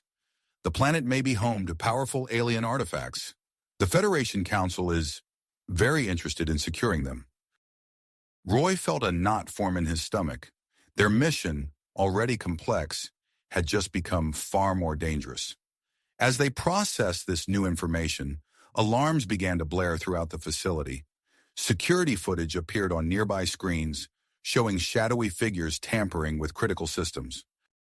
"Sabotage," Zexler hissed, his antenna rigid with anger. In response to the security breach, Zexler introduced Commander Lyra Zen, a formidable Trill security specialist. Her piercing gaze swept the room as she outlined new security protocols. "From now on, no one enters or leaves without my authorization," she declared, her voice brooking no argument. As the facility transformed into a hive of increased security and frantic preparation, Dr. Vasquez unveiled her latest creation, advanced biosuits designed specifically for Roy and Cora. "These will enhance your abilities while providing protection against a wide range of hazards," she explained as they donned the sleek, form-fitting suits. To their surprise, the biosuits seemed to amplify their resonance bond. As they stood in the testing chamber, Roy found he could hear Cora's thoughts with crystal clarity, despite being on opposite sides of the room. "This could be invaluable for the mission," Dr. Voss mused, making notes on her tablet. With the launch date approaching rapidly, Roy and Cora found themselves thrust into the spotlight. A press conference was hastily arranged, with media from across the galaxy in attendance. As they stood before the assembled crowd, demonstrating their enhanced abilities, Roy felt a surge of pride. They were living proof of what humans and Trills could achieve together. But the moment was shattered by the sound of angry shouting. Outside the facility, a group of protesters had gathered, led by a charismatic human named Ezra Thorne. "Behold the abominations!" Thorne's voice boomed through amplifiers. "This is the corruption of humanity." Roy felt Cora's hand tighten around his, their bond humming with shared persistence. As they boarded the starship that would take them to Nexus Prime, they knew that the true test still lay ahead. The ship's engines roared to life, drowning out the shouts of the protesters. As they broke free of the planet's atmosphere, Roy and Cora stood at the viewport, watching their world shrink beneath them. "Whatever we face out there," Cora said softly, "we face it together." Roy nodded, feeling the strength of their bond flowing between them. As the stars stretched into streaks of light, signaling their jump to hyperspace, he knew that their greatest adventure was just beginning. The stars blurred into streaks of light as the ship entered hyperspace, carrying Roy and Cora towards their destiny on Nexus Prime. The initial leg of their journey proceeded smoothly, with Roy and Cora spending their time studying, mission briefings, and fine-tuning their newly enhanced abilities. However, their sense of progress was abruptly shattered when alarms began blaring throughout the ship. "Navigation system failure detected," the ship's AI announced, its synthetic voice tinged with urgency. "Manual intervention required." Roy and Cora rushed to the bridge, their biosuits adapting to their increased heart rates and adrenaline levels. The ship's view screen displayed a chaotic swirl of unfamiliar star patterns. They had veered wildly off course into an uncharted sector of space. "We need to recalibrate the navigation array," Cora said, her fingers flying over the control panel. "Roy, I need you to realign the sensor grid while I work on the stellar cartography systems." Their resonance bond hummed with shared focus as they worked in perfect synchronization. Roy felt the ship's systems as extensions of his own body, while Cora's mind raced through complex astronomical calculations. After several tense minutes, the ship's trajectory stabilized. Roy let out a sigh of relief, but his moment of calm was short-lived. A wave of dizziness washed over him, and he saw Cora stumble slightly. "Are you okay?" he asked, steadying her. Cora nodded, her face pale. "I feel strange. That cosmic radiation we passed through, I think it affected us somehow." Before they could discuss it further, the ship's AI announced their arrival at Nexus Prime. As they entered orbit, the planet's hostile environment became immediately apparent. The atmosphere shimmered with corrosive gases, and the surface was a maze of jagged crystalline formations. Their landing was rough, the ship buffeted by fierce winds laden with corrosive particles.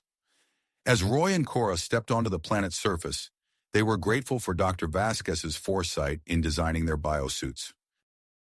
"Atmosphere analysis complete," Roy's Sood AI reported. "Corrosion levels exceeding safety parameters. Recommend minimal exposure." They had barely taken a few steps when movement caught their eye. A group of beings emerged from behind a cluster of crystals, the native crystalline species. Their bodies were composed of intricate lattices of silicon, pulsing with internal energy. Roy and Cora approached cautiously, their hands raised in a universal gesture of peace. As they drew closer, something extraordinary happened. Their resonance bond flared to life, more intensely than ever before. Suddenly, they could perceive the complex energy patterns flowing through the crystalline beings. "Roy," Cora gasped, "I can understand them. Not words exactly, but intentions, emotions." Roy nodded, experiencing the same phenomenon. He focused on projecting feelings of friendship and curiosity. The crystalline responded, their lattice structures shifting in complex patterns. Over the next few hours, Roy and Cora established a rudimentary form of communication with the crystalline. They learned of the ancient artifacts, vast data storage devices left behind by a long-extinct precursor race. The crystalline had safeguarded this knowledge for eons, waiting for beings capable of comprehending its complexity. As the crystalline led them to the artifact site, a sleek ship suddenly appeared in the sky above them. Roy's suit AI quickly identified it as Zorthian in origin. The ship landed nearby, and a group of figures emerged, led by a tall, imposing Zorthian with cybernetic augmentations. "Greetings, hybrids," the leader called out, his voice filled with false warmth. "I am Dr. Xanthor. I've come to assist with your mission." Roy felt a chill run down his spine, sensing the malevolent intent behind Xanthor's words. He shared a quick glance with Cora, their bond conveying volumes of information in an instant. "We appreciate the offer, Dr. Xanthor," Cora replied diplomatically, "but we have the situation under control." Xanthor's expression hardened. "I'm afraid I must insist. You see, you two are far too valuable to be left to your own devices. Your hybrid physiology holds the key to my greatest work yet." As Xanthor's team began to spread out, adopting tactical positions, Roy and Cora found themselves caught in a deadly standoff. The crystalline shifted nervously, their energy patterns betraying their fear and confusion. Roy's mind raced, searching for a way out of this perilous situation. They needed to protect the crystalline, secure the artifacts, and somehow neutralize the threat posed by Xanthor and his rogue scientists, all while dealing with the unknown effects of the cosmic radiation on their own bodies. Suddenly, their biosuits emitted a series of rapid beeps. A message flashed across their visors. "Anomalous physiological changes detected. Attempting remote stabilization. Hold on. Dr. Vasquez." As Roy and Cora braced themselves for whatever came next, the corrosive atmosphere of Nexus Prime swirled around them, carrying the promise of both danger and discovery. The stage was set for a confrontation that would shape the future of multiple species and test the limits of their newfound abilities. Bond. As Roy and Cora braced themselves for whatever came next, the corrosive atmosphere of Nexus Prime swirled around them, carrying the promise of both danger and discovery.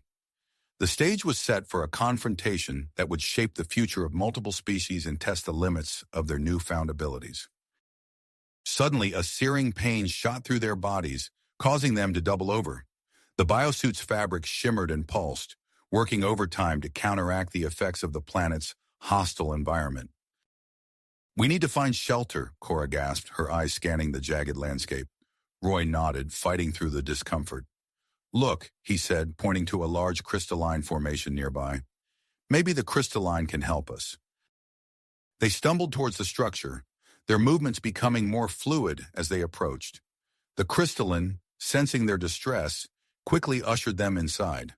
As they entered, the corrosive wind died away, replaced by an eerie silence broken only by the faint hum of energy coursing through the crystal walls. Inside, Roy and Cora found themselves in a vast network of shimmering corridors. Each passageway pulsed with stored data, the legacy of the ancient precursor race. As they moved deeper into the structure, their resonance bonds suddenly flared to life with unprecedented intensity. "Roy," Cora whispered, her eyes wide, "I can see the data. It's like I can touch it with my mind." Roy experienced the same phenomenon, his consciousness expanding to interface directly with the stored information. Images and concepts flooded their shared awareness, revealing the true nature of the artifacts they sought. "They're not just data storage," Roy said, his voice filled with awe. "They're components of a terraforming technology. Cora, these devices can reshape entire planets." As they processed this staggering revelation, they became aware of subtle changes in their own bodies. Their skin began to take on a faint crystalline sheen, glimmering in the ambient light of the structure. With each passing moment, they found it easier to withstand the planet's harsh conditions and communicate with the crystalline. Their exploration was cut short by a distant rumble that shook the crystal walls.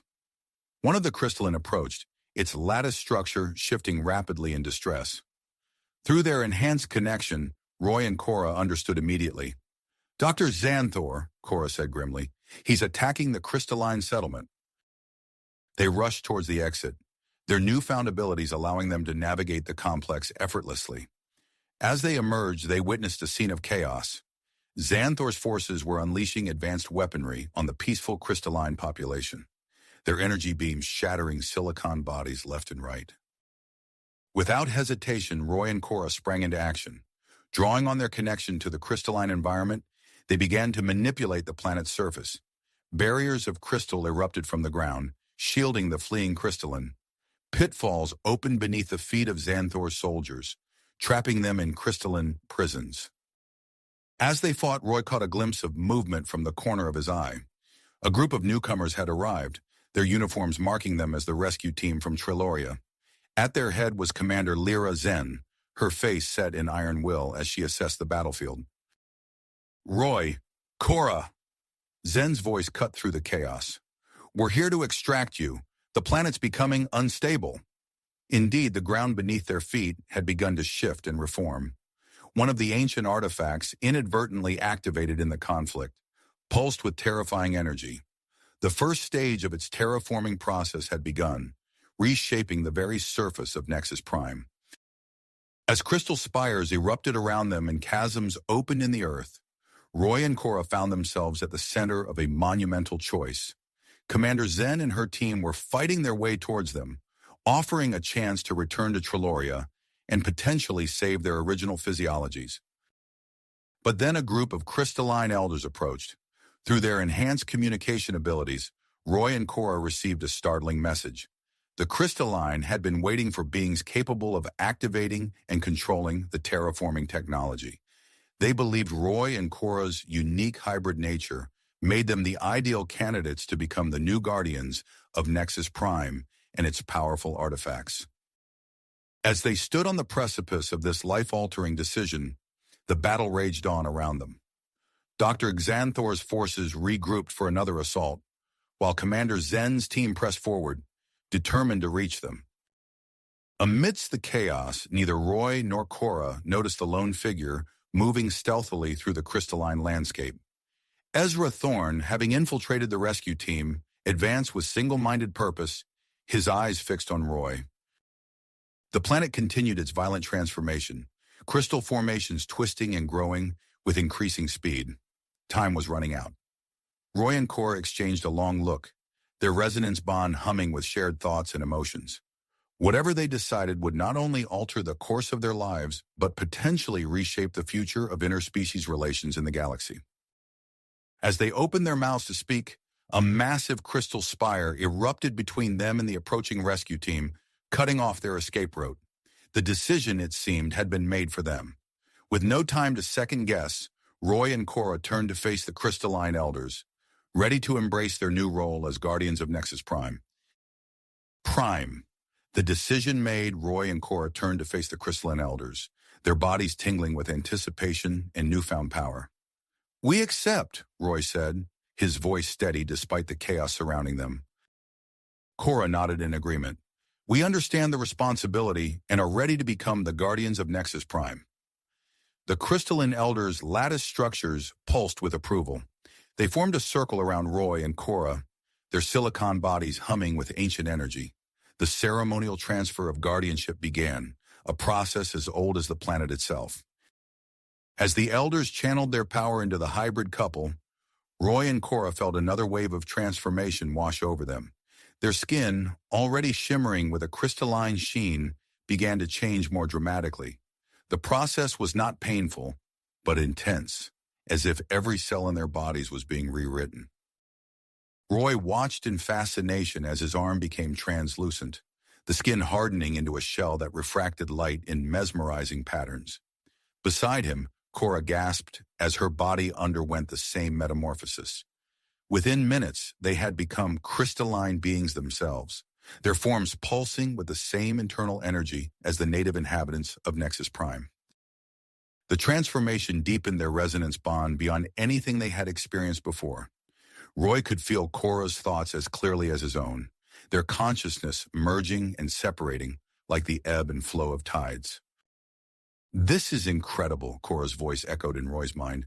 "I can see the entire network of artifacts spread across the planet." Roy nodded, overwhelmed by the influx of information and sensations. Through their enhanced connection to Nexus Prime, they could feel the planet's very essence, its history, its potential, and the raw power of the terraforming technology hidden beneath its surface. Their moment of wonder was short-lived. A series of explosions rocked the crystalline structure, sending shards of silicon raining down around them. Dr. Xanthor's forces had launched their assault. Outside the ceremonial chamber, Commander Lyra Zen's voice cut through the din of battle. Defensive positions. Protect the chamber at all costs.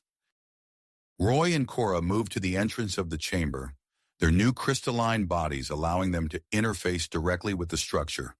They raised their hands and sheets of crystal rose from the ground, forming a protective barrier.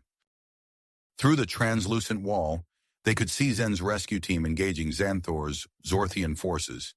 Energy weapons flashed, and the air filled with the sound of shattering crystal and shouted orders. The planet itself seemed to respond to the conflict. The terraforming process, accidentally triggered earlier, began to accelerate. Massive crystal spires erupted from the ground, forcing both sides to adapt their tactics. Chasms opened without warning, swallowing unfortunate combatants. As Roy and Cora focused on maintaining their defensive barrier, neither noticed the lone figure slipping through the chaos. Ezra Thorne, his face set in unshakable focus, made his way toward the chamber.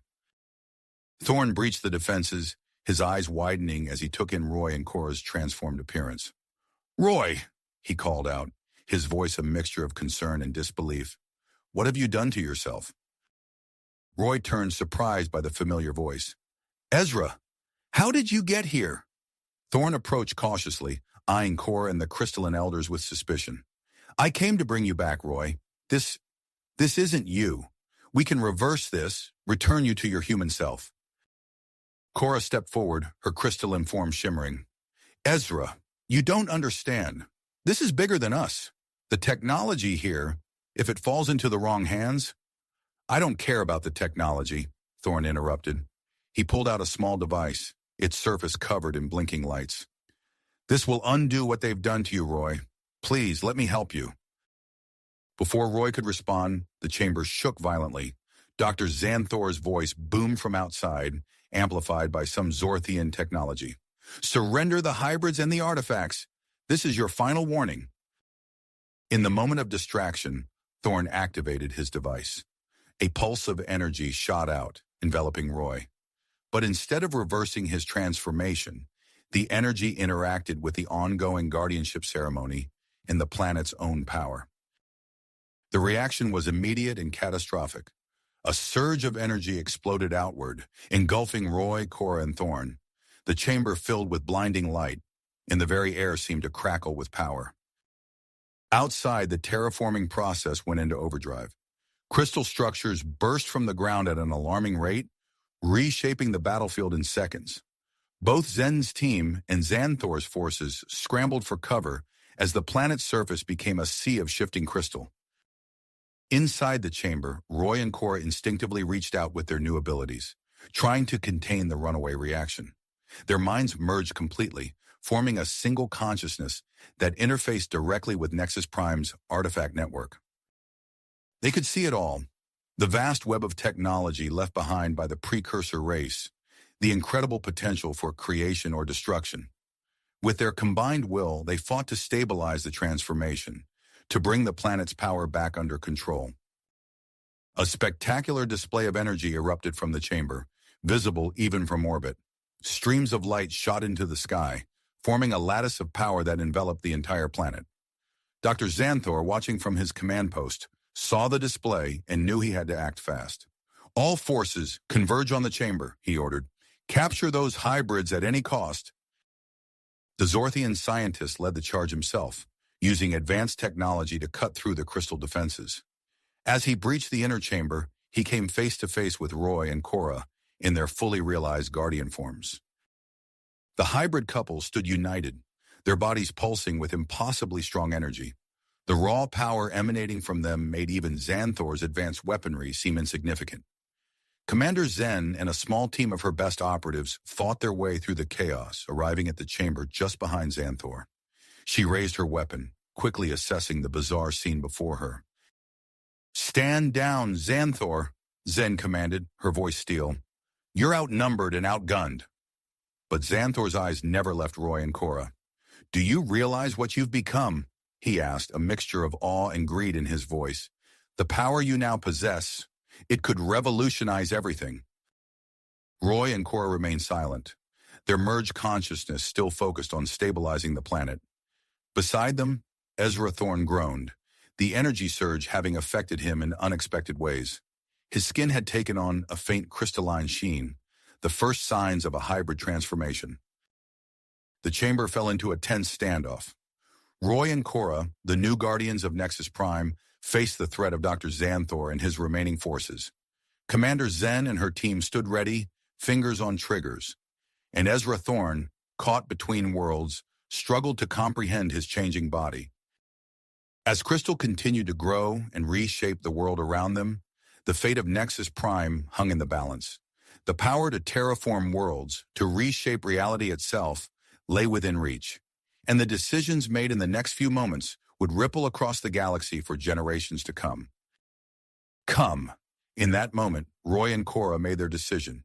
They locked eyes, their crystalline forms shimmering with newfound power, and reached out with their minds. A pulsating energy field erupted from their bodies, expanding rapidly to fill the entire chamber. Dr. Xanthor's advance halted abruptly as he found himself frozen in place, his limbs refusing to respond.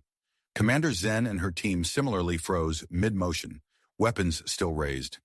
Even Ezra Thorne, his body caught in the throes of an unexpected transformation, became immobilized. The crystalline elders, seemingly unaffected by the field, gathered around Roy and Cora.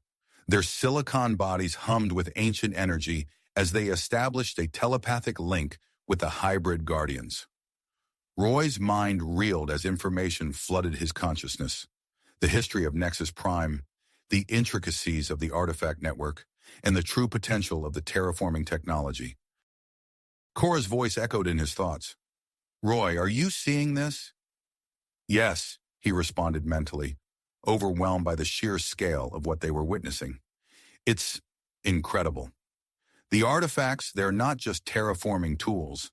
They're a key to reshaping entire worlds." Through their deepened resonance bond, Roy and Cora shared the influx of knowledge, processing it together. They saw the dangers of allowing any single faction to control such power, and the potential for both creation and destruction on a galactic scale.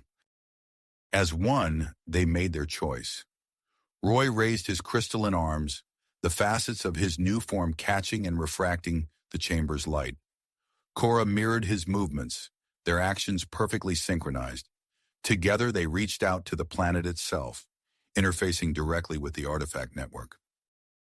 The ground beneath them trembled as the terraforming process began anew, this time under their precise control. Crystal spires erupted from the earth, not in chaotic bursts, but in carefully orchestrated patterns. The landscape outside the chamber began to reshape itself, forming intricate structures that seamlessly integrated with the existing crystalline settlements. Within the energy field, Dr. Xanthor's eyes widened in disbelief as he watched the transformation unfold through the chamber's crystalline walls. Commander Zen's expression shifted from tenacity to awe, her weapon forgotten in her immobilized hands. Ezra Thorne, still caught between his human form and something new, felt a tingling sensation spread throughout his body.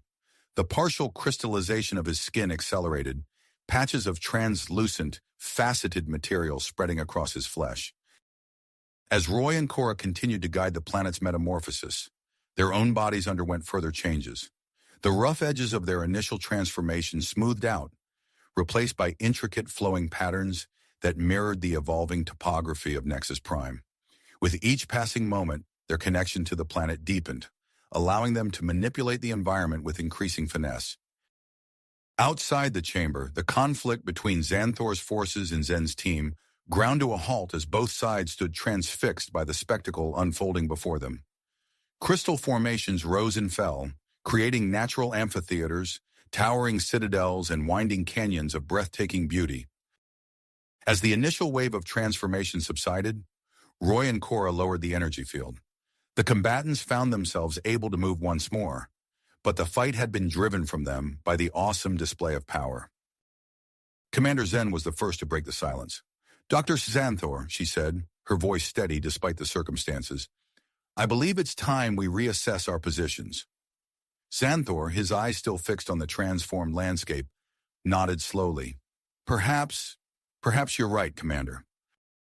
Zen continued, seizing the moment of uncertainty. What we've witnessed here today changes everything. This power, it's beyond any single faction's control. I propose a temporary alliance to study Nexus Prime under the supervision of its new guardians. Roy and Cora turned to face the group, their crystalline bodies pulsing with energy. We would welcome cooperation, Roy said, his voice resonating with newfound authority. Cora nodded in agreement. Nexus Prime has much to teach us all, but it must be approached with respect and caution.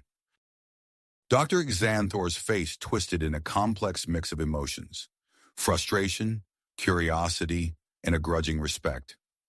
After a long moment, he let out a heavy sigh. Very well, Commander. Your proposal has merit. But make no mistake, this discussion is far from finished. As the two factions began to tentatively discuss terms, Roy and Cora turned their attention to Ezra Thorne.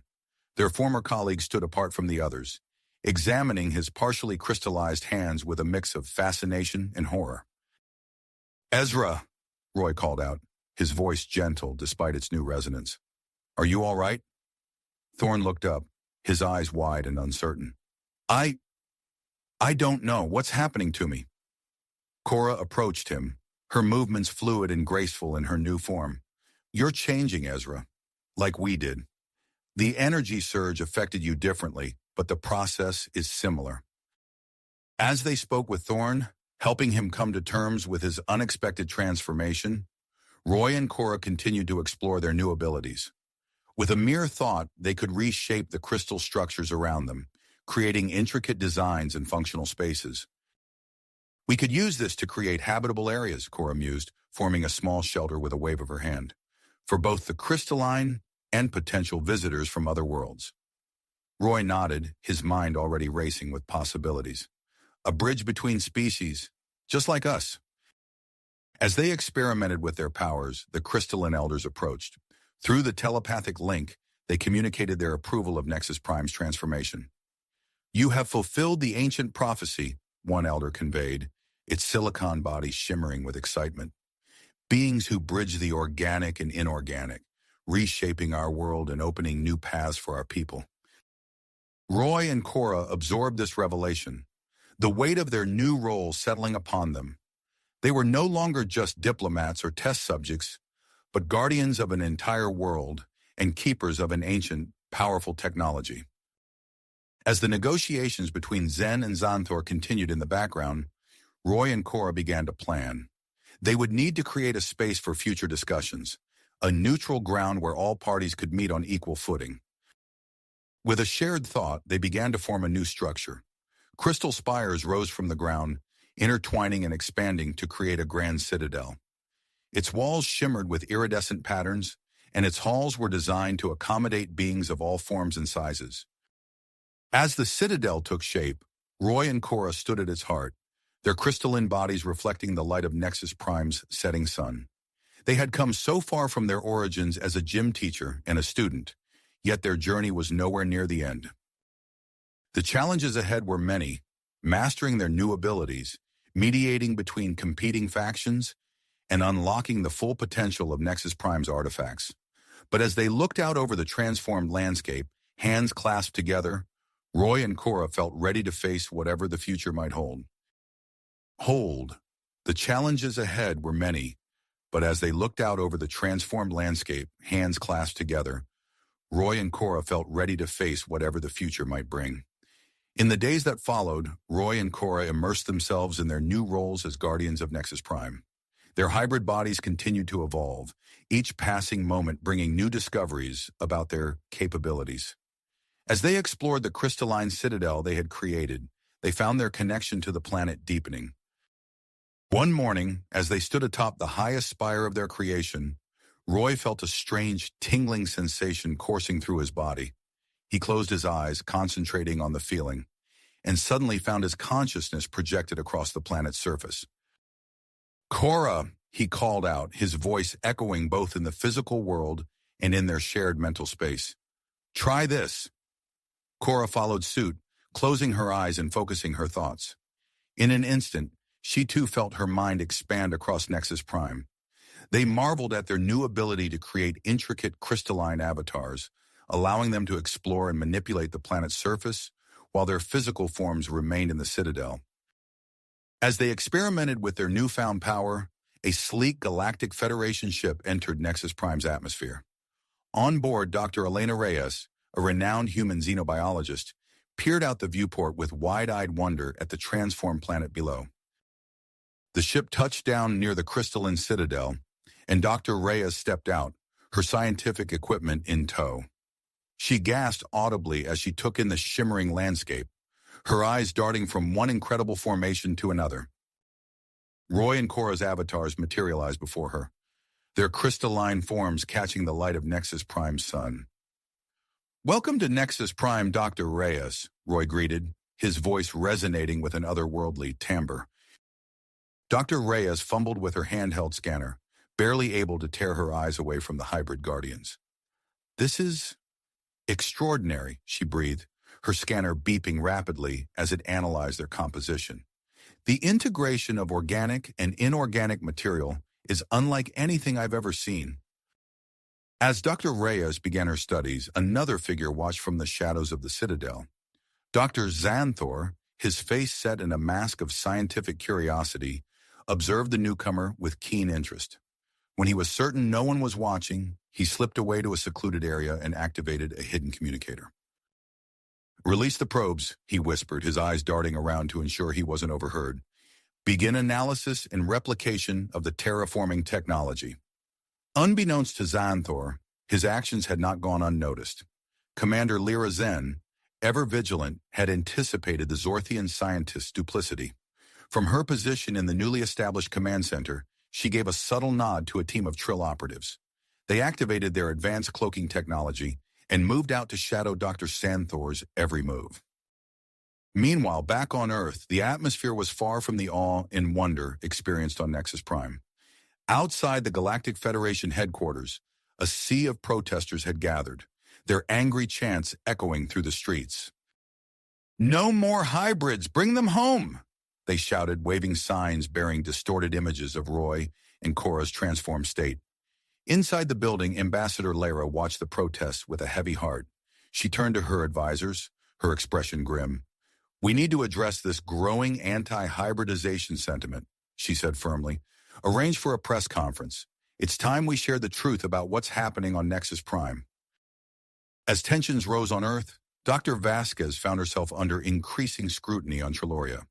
She sat in her lab, surrounded by holographic displays showing data from Roy and Cora's transformation. "We need to find a way to make the process more controlled, more reversible," she muttered to herself, her fingers flying over the controls as she ran simulation after simulation. Back on Nexus Prime, Ezra Thorne stood before a reflective crystal surface, examining the patches of translucent, faceted material that had spread across his skin. He flexed his hand, watching in fascination as the crystalline sections moved in perfect harmony with his organic parts.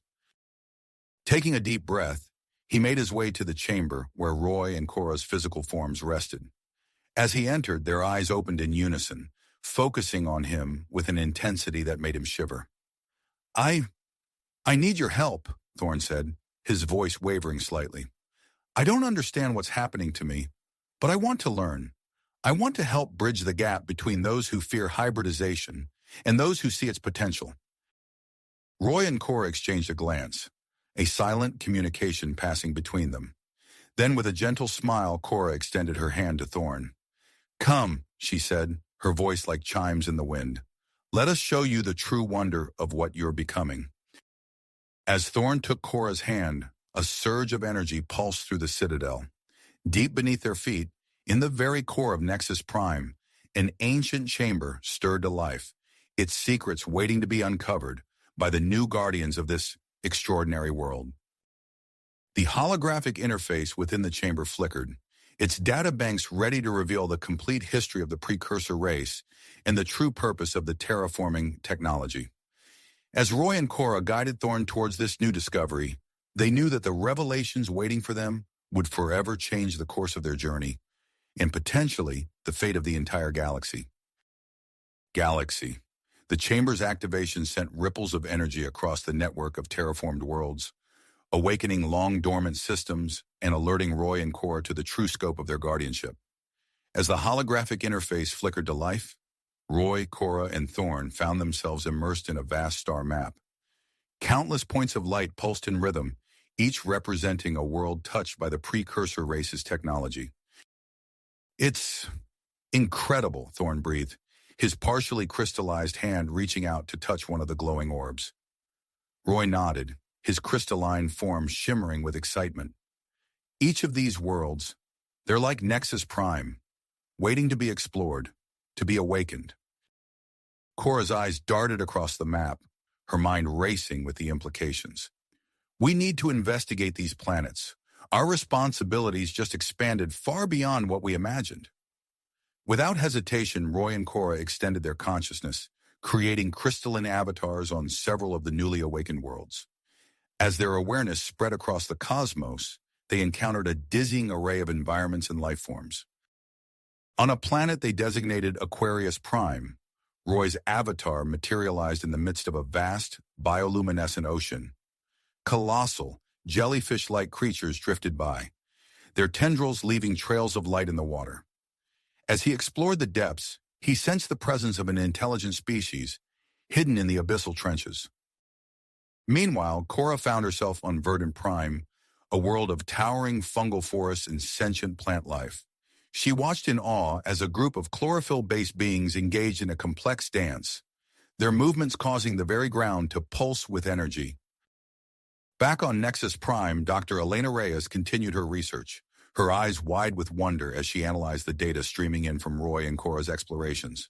"The diversity of life out there, it's beyond anything we could have imagined," she muttered, furiously taking notes. As Roy and Cora's avatars traversed the network of worlds, they encountered both friendly and hostile species. On Pyro Prime, a planet of endless volcanic activity, they narrowly avoided conflict with a race of silicon-based beings who viewed their presence as an invasion. Their journey led them to Nova Prime, a world of gleaming crystal spires and pulsating energy fields. As they approached a massive structure at the planet's equator, their presence triggered a long-dormant protocol. The ground beneath them trembled as thousands of stasis pods began to rise from hidden chambers. Roy and Cora watched in amazement as the pods opened, revealing the Lumini, a species of bioluminescent humanoids with iridescent skin. Empress Zara, the leader of the Lumini, emerged from her stasis pod, her eyes immediately locking onto Roy's crystalline form. You bear the mark of the creators," she said, her voice resonating with a melodic quality that seemed to dance on the air. As Roy explained their role as guardians of Nexus Prime, Zara's fascination grew. She reached out, her bioluminescent fingertips brushing against Roy's crystalline surface. "Our prophecies spoke of beings like you," she whispered, her eyes wide with wonder. While Roy and Cora made this momentous first contact, events on Nexus Prime took a concerning turn. Dr. Xanthor, hidden away in a makeshift laboratory, put the finishing touches on a portable device. With a triumphant grin, he activated the machine, watching as it harnessed a fraction of the terraforming technology's power. Slipping away from the Citadel, Xanthor boarded a small craft and set course for an uninhabited moon orbiting Nexus Prime. As his ship touched down on the barren surface, he placed the device on the ground and stepped back. The air crackled with energy as the device whirred to life. Slowly but surely, the moon's surface began to change. Crystalline structures erupted from the ground, spreading across the landscape in a dazzling display of unauthorized terraforming. Commander Lyrazen's surveillance team, cloaked and hidden nearby, watched in alarm as Xanthor created a Zorthian outpost before their eyes. One of the operatives quickly sent an encoded message to Galactic Federation headquarters, alerting them to this potentially destabilizing development.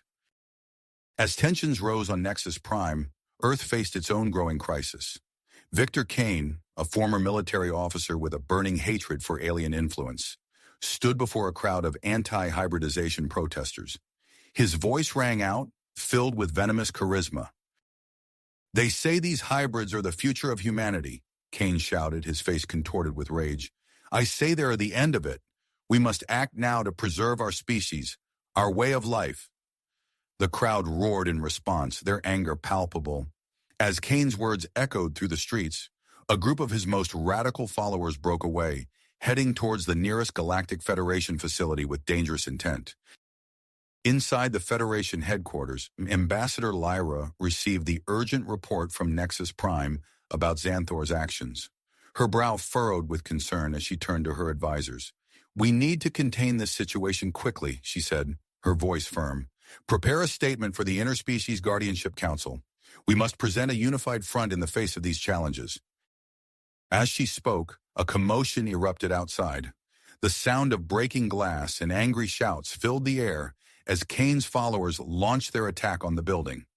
Across the galaxy on Triloria, Dr. Vasquez's lab was in chaos. A group of young Trills lay writhing on examination tables, their bodies caught in a dangerous flux between organic and crystalline states. "Stabilize their molecular structure," Vasquez shouted to her team, her hands flying over the controls of a complex medical device. "We can't let this experiment fail. The consequences would be catastrophic." As multiple crises unfolded across the galaxy, Roy and Cora stood with Empress Zara on Nova Prime, unaware of the chaos brewing elsewhere. Suddenly, a powerful psychic presence washed over them, causing even the Lumini to gasp in surprise.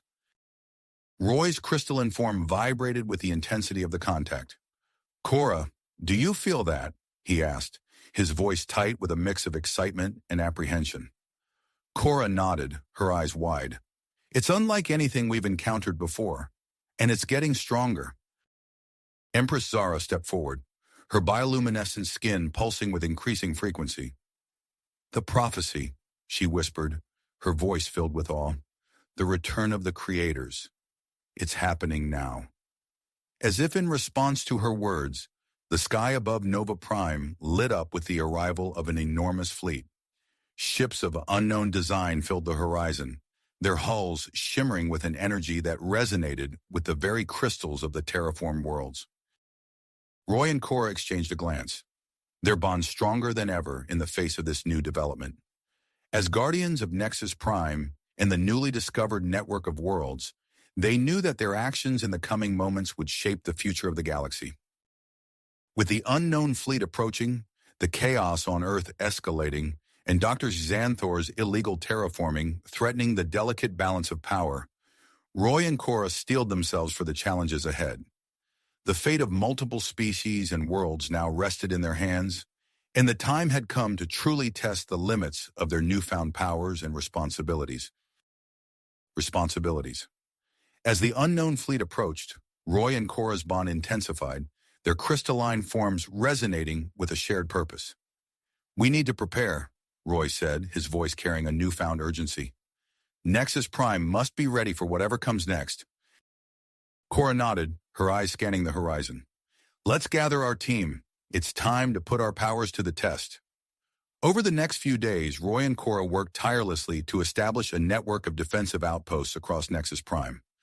Crystalline structures erupted from the ground, each one a testament to the Guardians' growing mastery of their abilities. Ezra Thorne, his own transformation, progressing rapidly, took charge of coordinating the hybrid volunteers who had stepped forward to defend their new home.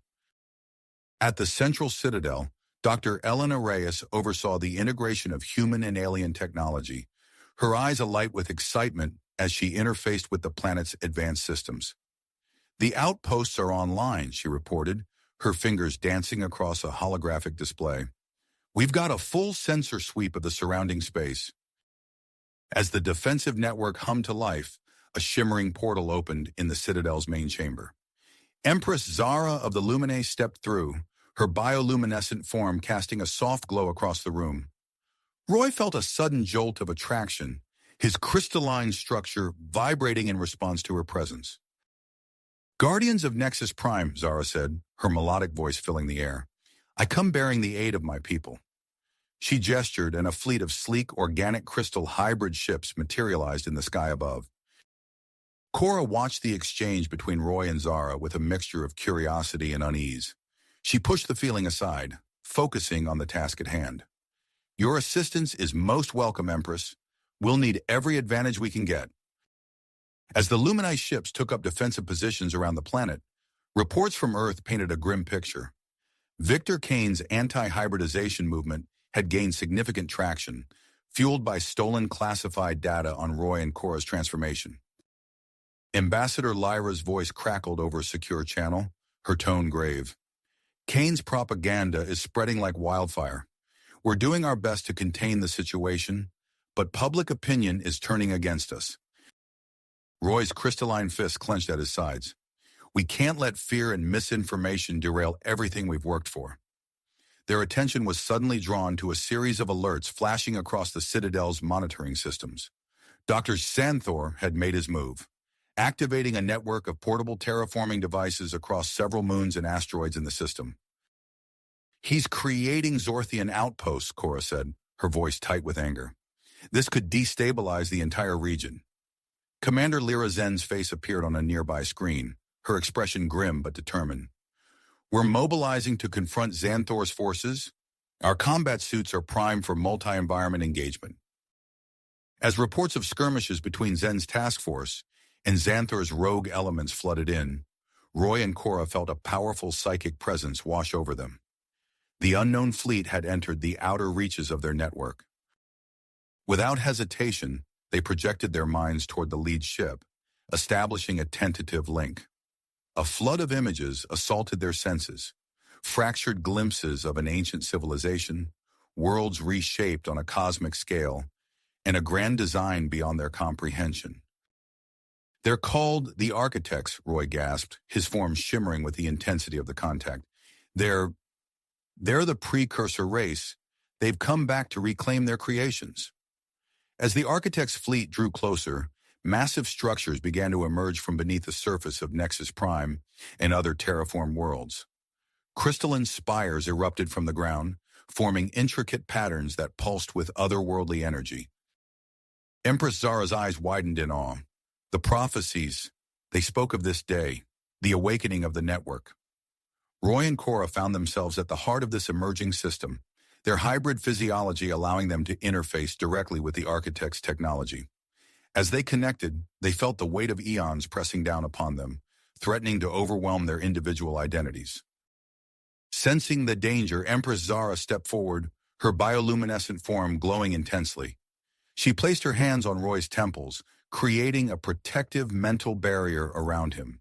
"Focus on my voice," she whispered, her eyes locked with his. "Don't lose yourself in the vastness." Cora watched the intimate moment between Roy and Zara with a mix of gratitude and unease. She pushed the feeling aside, concentrating on managing the influx of precursor knowledge flooding her consciousness.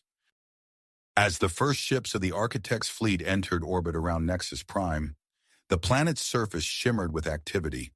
Hybrid Guardians took up positions at the defensive outposts, their forms a perfect fusion of organic and crystalline matter. The Luminite ships hovered in formation, their crews ready for whatever might come. In the heart of the Citadel, Roy and Cora stood side by side, their crystalline forms pulsing with newfound power and knowledge. Empress Zara stood nearby, her protective presence a steady anchor in the face of the unknown. The air crackled with tension as a massive ship, unlike any they had ever seen, began its descent toward the planet's surface. The moment of first contact with the Architects was at hand, and with it, the hope of the universe hung in the balance. Roy took a deep breath, his crystalline form shimmering with anticipation. "Whatever happens next," he said, his voice steady, "we face it together." Cora nodded, her own form resonating in harmony with his. "For Nexus Prime, for Earth, for all the worlds touched by this technology, we stand ready."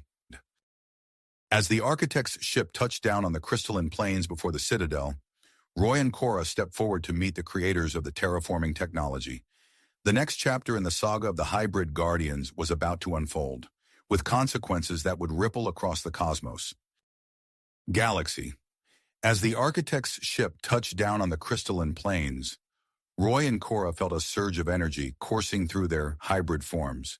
They exchanged a determined look and stepped forward to meet the creators of the terraforming technology. Suddenly, the sky above Nexus Prime erupted with shimmering energy fields. Roy and Cora had activated the planet's defensive crystalline network, creating a protective barrier that enveloped the entire world. Hybrid guardians stationed at outposts across the planet channeled their powers, strengthening the defenses. The lead ship of the Architect's fleet descended through the atmosphere, its massive form casting an enormous shadow over the landscape. As it approached the crystalline citadel, a group of beings emerged that defied description. The Architects were towering ethereal entities composed of swirling energy and crystalline fragments, their forms constantly shifting and reforming. Roy felt a presence in his mind, vast and ancient. The leader of the Architects, a being called the Prime Shaper, addressed him and Cora telepathically. Unexpected evolution, the Prime Shaper's thoughts resonated within them. Fascinating, yet concerning. Cora stepped forward, her crystalline form pulsing with tenacity. We are the guardians of this world and others like it. We seek to understand your intentions. The Prime Shaper's form shimmered, conveying a mix of curiosity and commitment. We have returned to reclaim our creations, to complete our grand design. The planet network is crucial to our galaxy-altering mechanism. Roy's mind reeled at the implications. But these worlds are home to countless beings now. We can't simply hand them over. As intense negotiations began, the air crackled with tension. Empress Zara and other hybrid guardians joined Roy and Cora, their bioluminescent forms adding to the otherworldly atmosphere. The Architect's vast perspective clashed with the Guardians' focus on individual rights and the autonomy of the newly evolved species. Suddenly, alarms blared throughout the Citadel. Elena Reyes's voice came through the communication system, urgent and focused. Multiple Zorthian ships detected in orbit. They're launching an attack. Roy's crystalline fist clenched. Dr. Xanthor, he growled. He's making his move. Commander Lyra Zen's face appeared on a nearby screen. We're engaging the Zorthian fleet now, but they're pushing hard to break through our defenses. Roy turned to Cora, his form shimmering with grit. We need to split up. I'll lead a team to repel the ground forces. You stay here and continue negotiations with the Architects. Cora nodded, her eyes locked with his. Be careful out there. As Roy gathered a group of hybrid guardians and raced towards the advancing Zorthian ground forces, Cora refocused on the Architects. You see the threat we face, she said, her voice steady. We need your help to protect these worlds. The Prime Shaper's form pulsed with energy. This conflict, it is not our concern. Yet it demonstrates the potential misuse of our technology. Outside, the battle raged. Roy and his team created massive crystalline barriers, blocking the Zorthian advance. They launched counterattacks, their hybrid powers allowing them to manipulate the very ground beneath their feet. In orbit, Commander Zen's forces clashed with the Zorthian ships. Energy weapons lit up the space around Nexus Prime as the two fleets engaged in a deadly dance. Back at the Citadel, Empress Zara stepped forward, her bioluminescent form glowing intensely. Architects, we propose a test. Allow us to demonstrate our ability to wield your technology responsibly. Grant us enhanced access to the planet's systems, and we will show you that we are worthy stewards of your creations. The Prime Shaper's form shimmered as it considered the proposal. After a moment that seemed to stretch into eternity, it responded. We accept. Show us your worth. Guardians of Nexus Prime. With a surge of energy, Roy, Cora, and the other hybrid guardians felt their connection to the planet's systems expand exponentially. Roy's team immediately put this newfound power to use, creating massive crystalline constructs that rose from the planet's surface. These towering structures engaged the Zorthian ships, forcing them into a retreat. Cora, meanwhile, used her enhanced link to track down Dr. Xanthor. He's infiltrated one of the precursor structures, she reported. I'm going after him. Leading a small team of hybrid guardians, Cora navigated through the complex alien architecture of the newly emerged precursor structure. The walls pulsed with energy, responding to their hybrid forms as they moved deeper into the heart of the ancient technology. As the tide of battle turned in favor of the defenders, a new threat emerged. Victor Kane's face appeared on screens across the galaxy, his eyes burning with zealous fervor. "People of Earth and beyond," he proclaimed, "the truth can no longer be hidden. These so-called hybrid guardians are an abomination, a threat to pure human existence." Roy, watching the broadcast from the battlefield, felt a chill run through his crystalline form. The fight for the future of the galaxy had just become even more complicated. The architects observed the unfolding events with growing interest. The Prime Shaper's form shimmered as it turned to address Cora and Empress Zara. "We have reached a decision," it announced, its thoughts resonating through their minds. "We will not forcibly reclaim these worlds. Instead, we propose a new path forward." As the Prime Shaper outlined their new plan, Cora and Zara exchanged a look of cautious hope. The future remained uncertain, but a new possibility had emerged, one that could reshape the galaxy in ways they had never imagined. As the Prime Shaper outlined their new plan, Cora and Zara exchanged a look of cautious hope. The future remained uncertain, but a new possibility had emerged, one that could reshape the galaxy in ways they had never imagined. In the days that followed, the dust began to settle on Nexus Prime. The immediate threat had passed, but Roy and Cora found themselves thrust into a new and daunting role. As mediators between the architects and the younger races of the galaxy, they bore the immense responsibility of safeguarding the precursor's technology while balancing the interests of countless species. Roy stood at the edge of a crystalline balcony overlooking the sprawling cityscape of Nexus Prime. The planet's surface shimmered with the aftermath of the recent conflict, newly formed structures jutting from the landscape like glittering sentinels. "We need to bring everyone to the table," he said, his voice low and thoughtful. "A galactic summit, here on Nexus Prime." Cora nodded, her form pulsing with a mix of drive and concern. "It won't be easy. There are so many factions, so many competing interests." As they began to plan the monumental task of organizing the summit, the toll of their recent battles became increasingly apparent. Roy winced, a small fracture appearing along his forearm. Cora's own form flickered, energy fluctuations rippling across her crystalline surface. Dr. Elena Reyes approached, her face etched with worry. "I've been monitoring your vitals," she said, gesturing to her datapad. "The strain on your hybrid physiology is significant.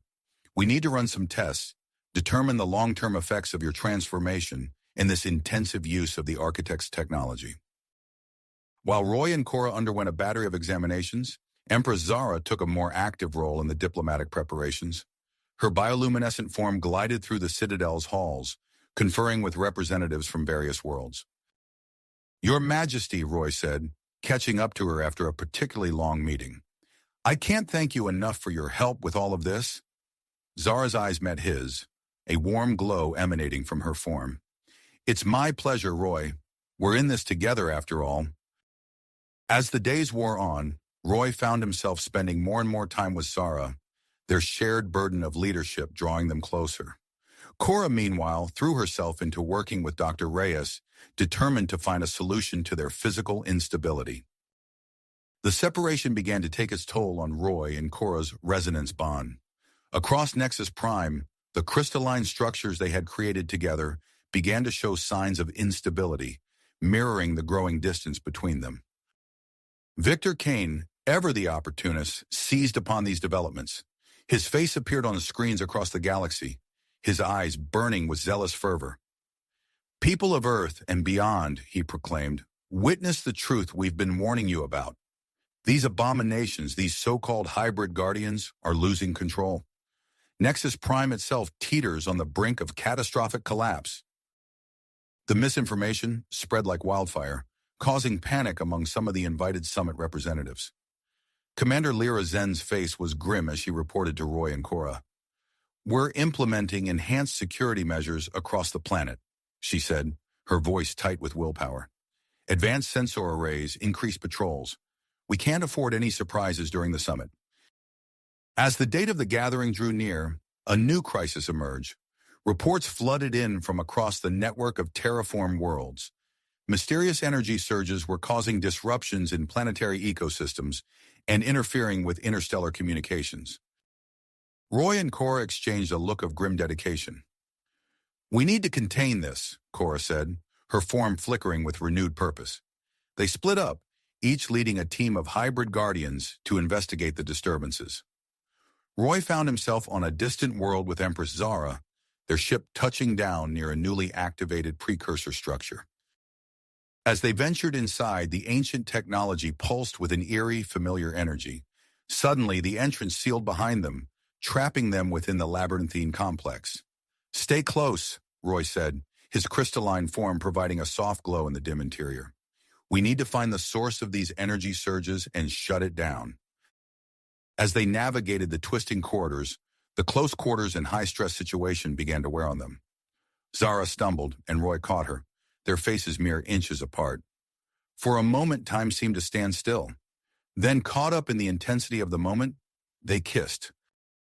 "Back on Nexus Prime," Cora gasped, a sharp pain lancing through her chest. She felt the echo of Roy's actions through their weakened bond, and her crystalline form began to fracture at an alarming rate. Dr. Reyes rushed to her side, eyes wide with concern. "We need to stabilize you now," she said, her voice urgent. "I'm contacting the architects. We're going to fix this." As the first ships of the galactic representatives entered orbit around Nexus Prime, Roy and Cora stood side by side in the Citadel's grand reception hall. Their forms were stable for the moment, but the strain between them was palpable.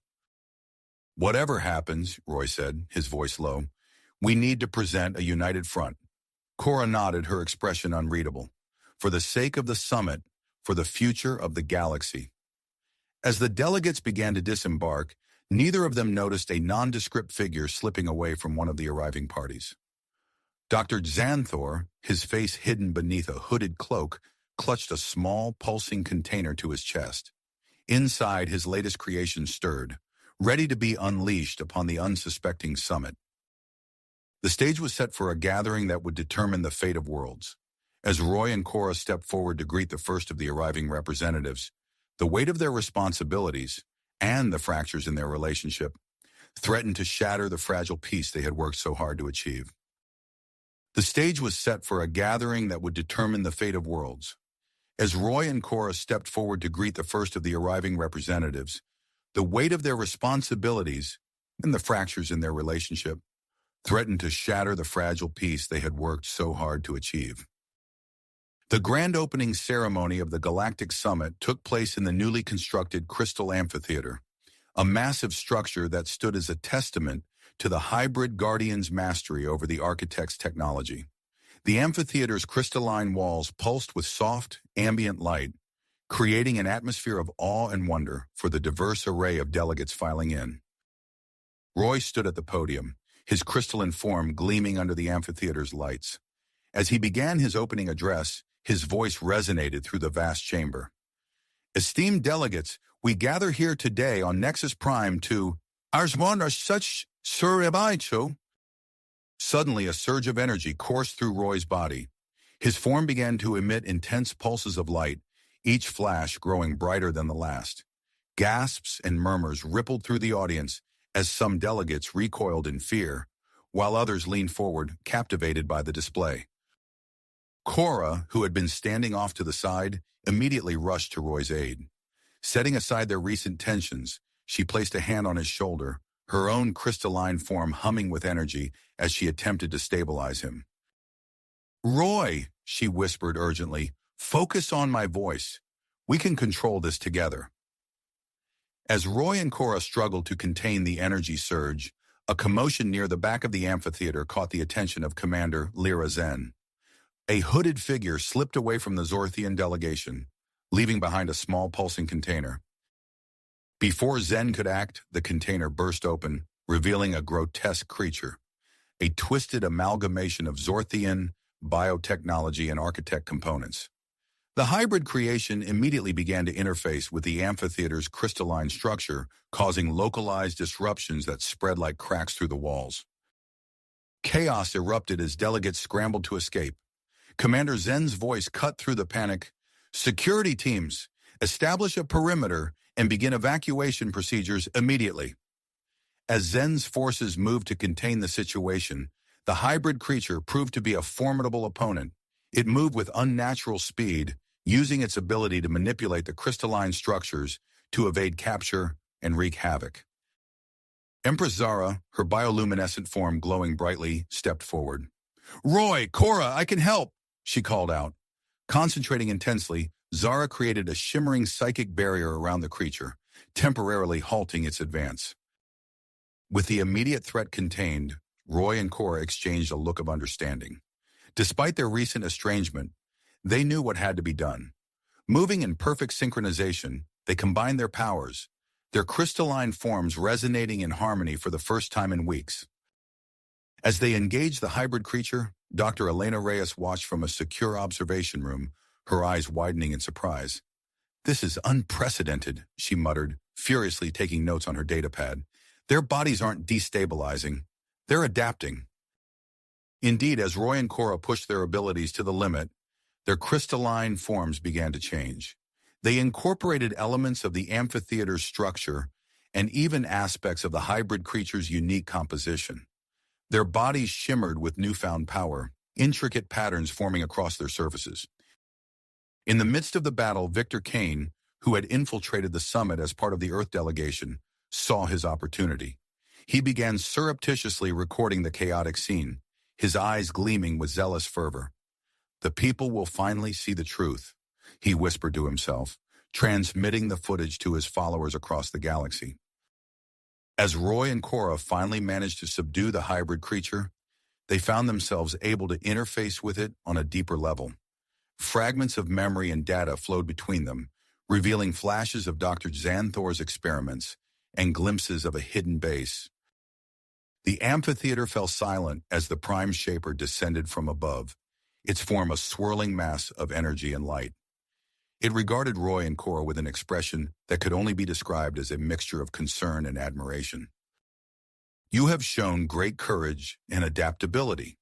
The Prime Shaper's thoughts resonated in their minds. "Perhaps it is time for a more direct collaboration between our kinds." As order began to return to the summit, the delegates found themselves divided.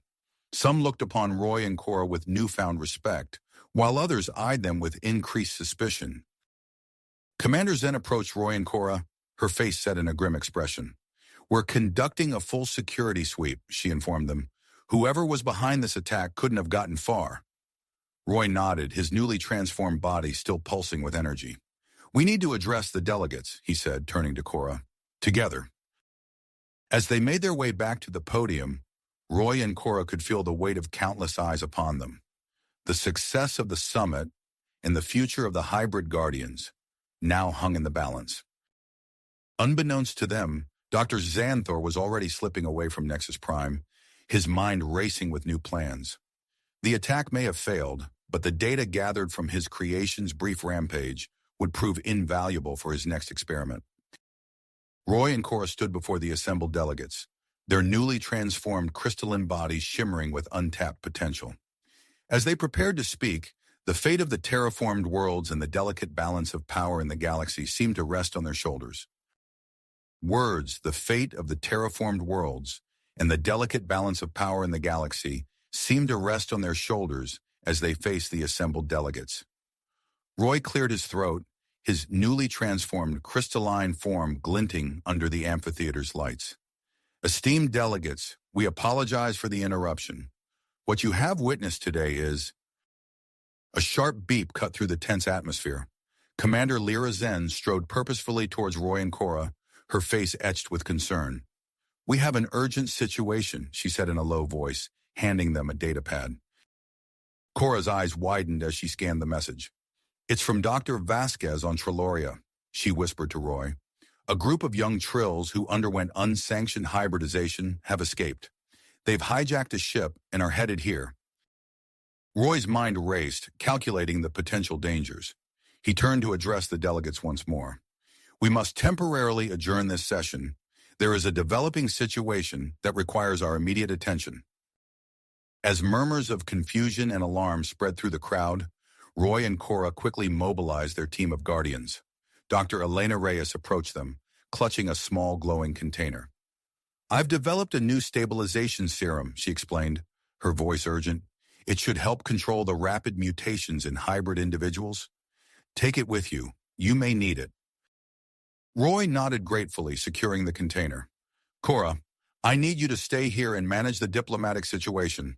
I'll lead the interception team. Cora hesitated for a moment, then nodded. Be careful, she said, her voice imbued with concern.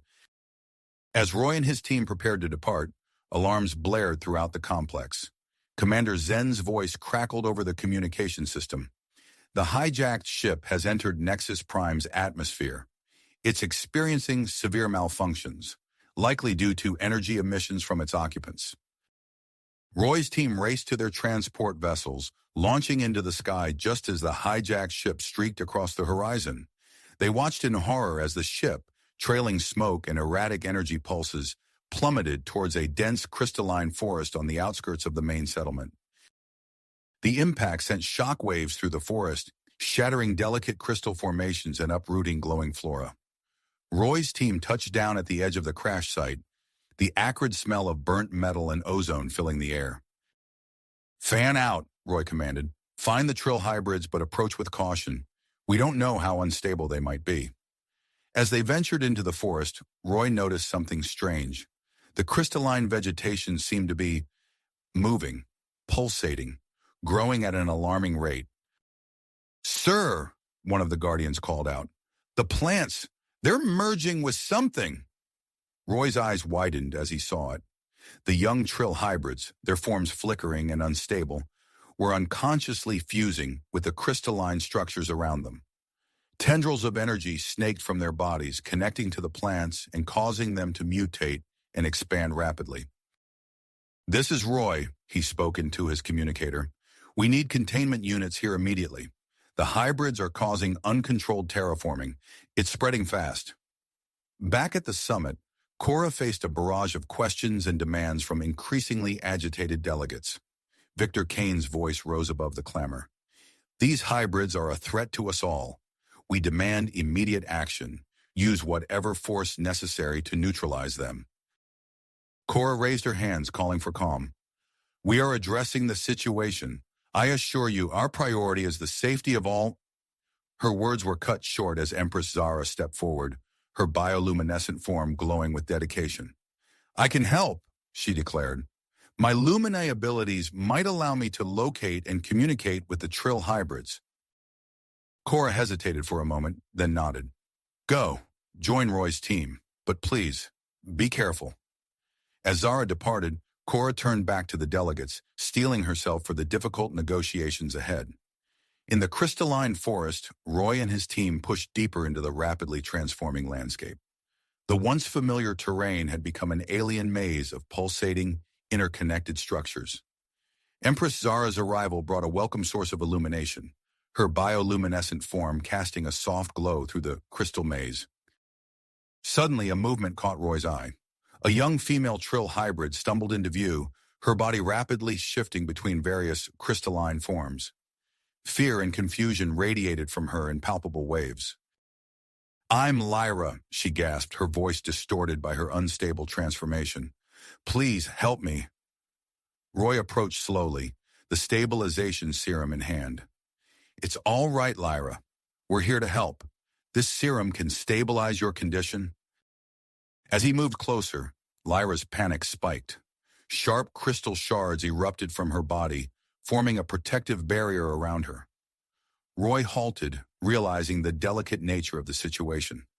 Unbeknownst to them, hidden in the shadows of the crystalline structures, one of Dr. Xanthor's robotic drones silently observed the scene. Its sensors locked onto another Trill hybrid nearby, and it moved to capture its target. Suddenly, the air hummed with energy. The Prime Shaper descended into the forest, its form a swirling mass of light and power.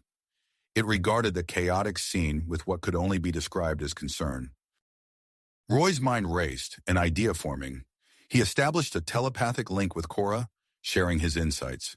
The combined power of the hybrid guardians and the architects might be the key to containing this crisis. As Roy, the Prime Shaper, and Empress Zara converged, preparing to combine their unique abilities, the fate of Nexus Prime, and perhaps the galaxy itself, hung in the balance. The transformed forest pulsed around them, a testament to the volatile power they sought to control. In the shadows, Dr. Xanthor's drone continued its covert mission, collecting valuable data that would shape the conflicts to come. The massive crystalline structures pulsed with an eerie, otherworldly energy as Roy and his team pushed deeper into the transformed forest. Empress Zara's bioluminescent form cast a soft, ethereal glow through the maze-like terrain. Her light illuminated the fear etched across Lyra's face as the young Trill hybrid stumbled into view, her body rapidly shifting between various crystalline forms. "I'm Lyra," she gasped, her voice distorted by her unstable transformation. "Please, help me." Roy approached slowly, the stabilization serum clutched tightly in his hand.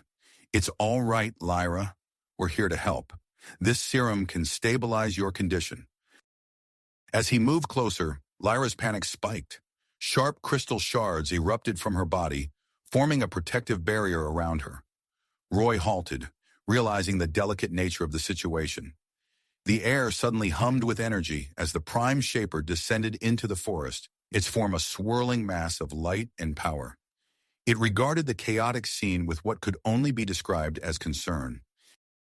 Roy's mind raced, an idea forming. He established a telepathic link with Cora, sharing his insights. The combined power of the hybrid guardians and the architects might be the key to containing this crisis. As Roy, the Prime Shaper, and Empress Zara converged, preparing to combine their unique abilities, the transformed forest pulsed around them. They focused their energies, creating a stabilizing field that radiated outward, slowing the advance of the uncontrolled terraforming. With the immediate threat contained, Roy turned his attention back to Lyra. "Please, trust us," he said, his voice gentle but firm. "This serum will help you." Lyra hesitated, then nodded, her crystalline barrier slowly receding. Roy carefully administered the stabilization serum, watching as it took effect.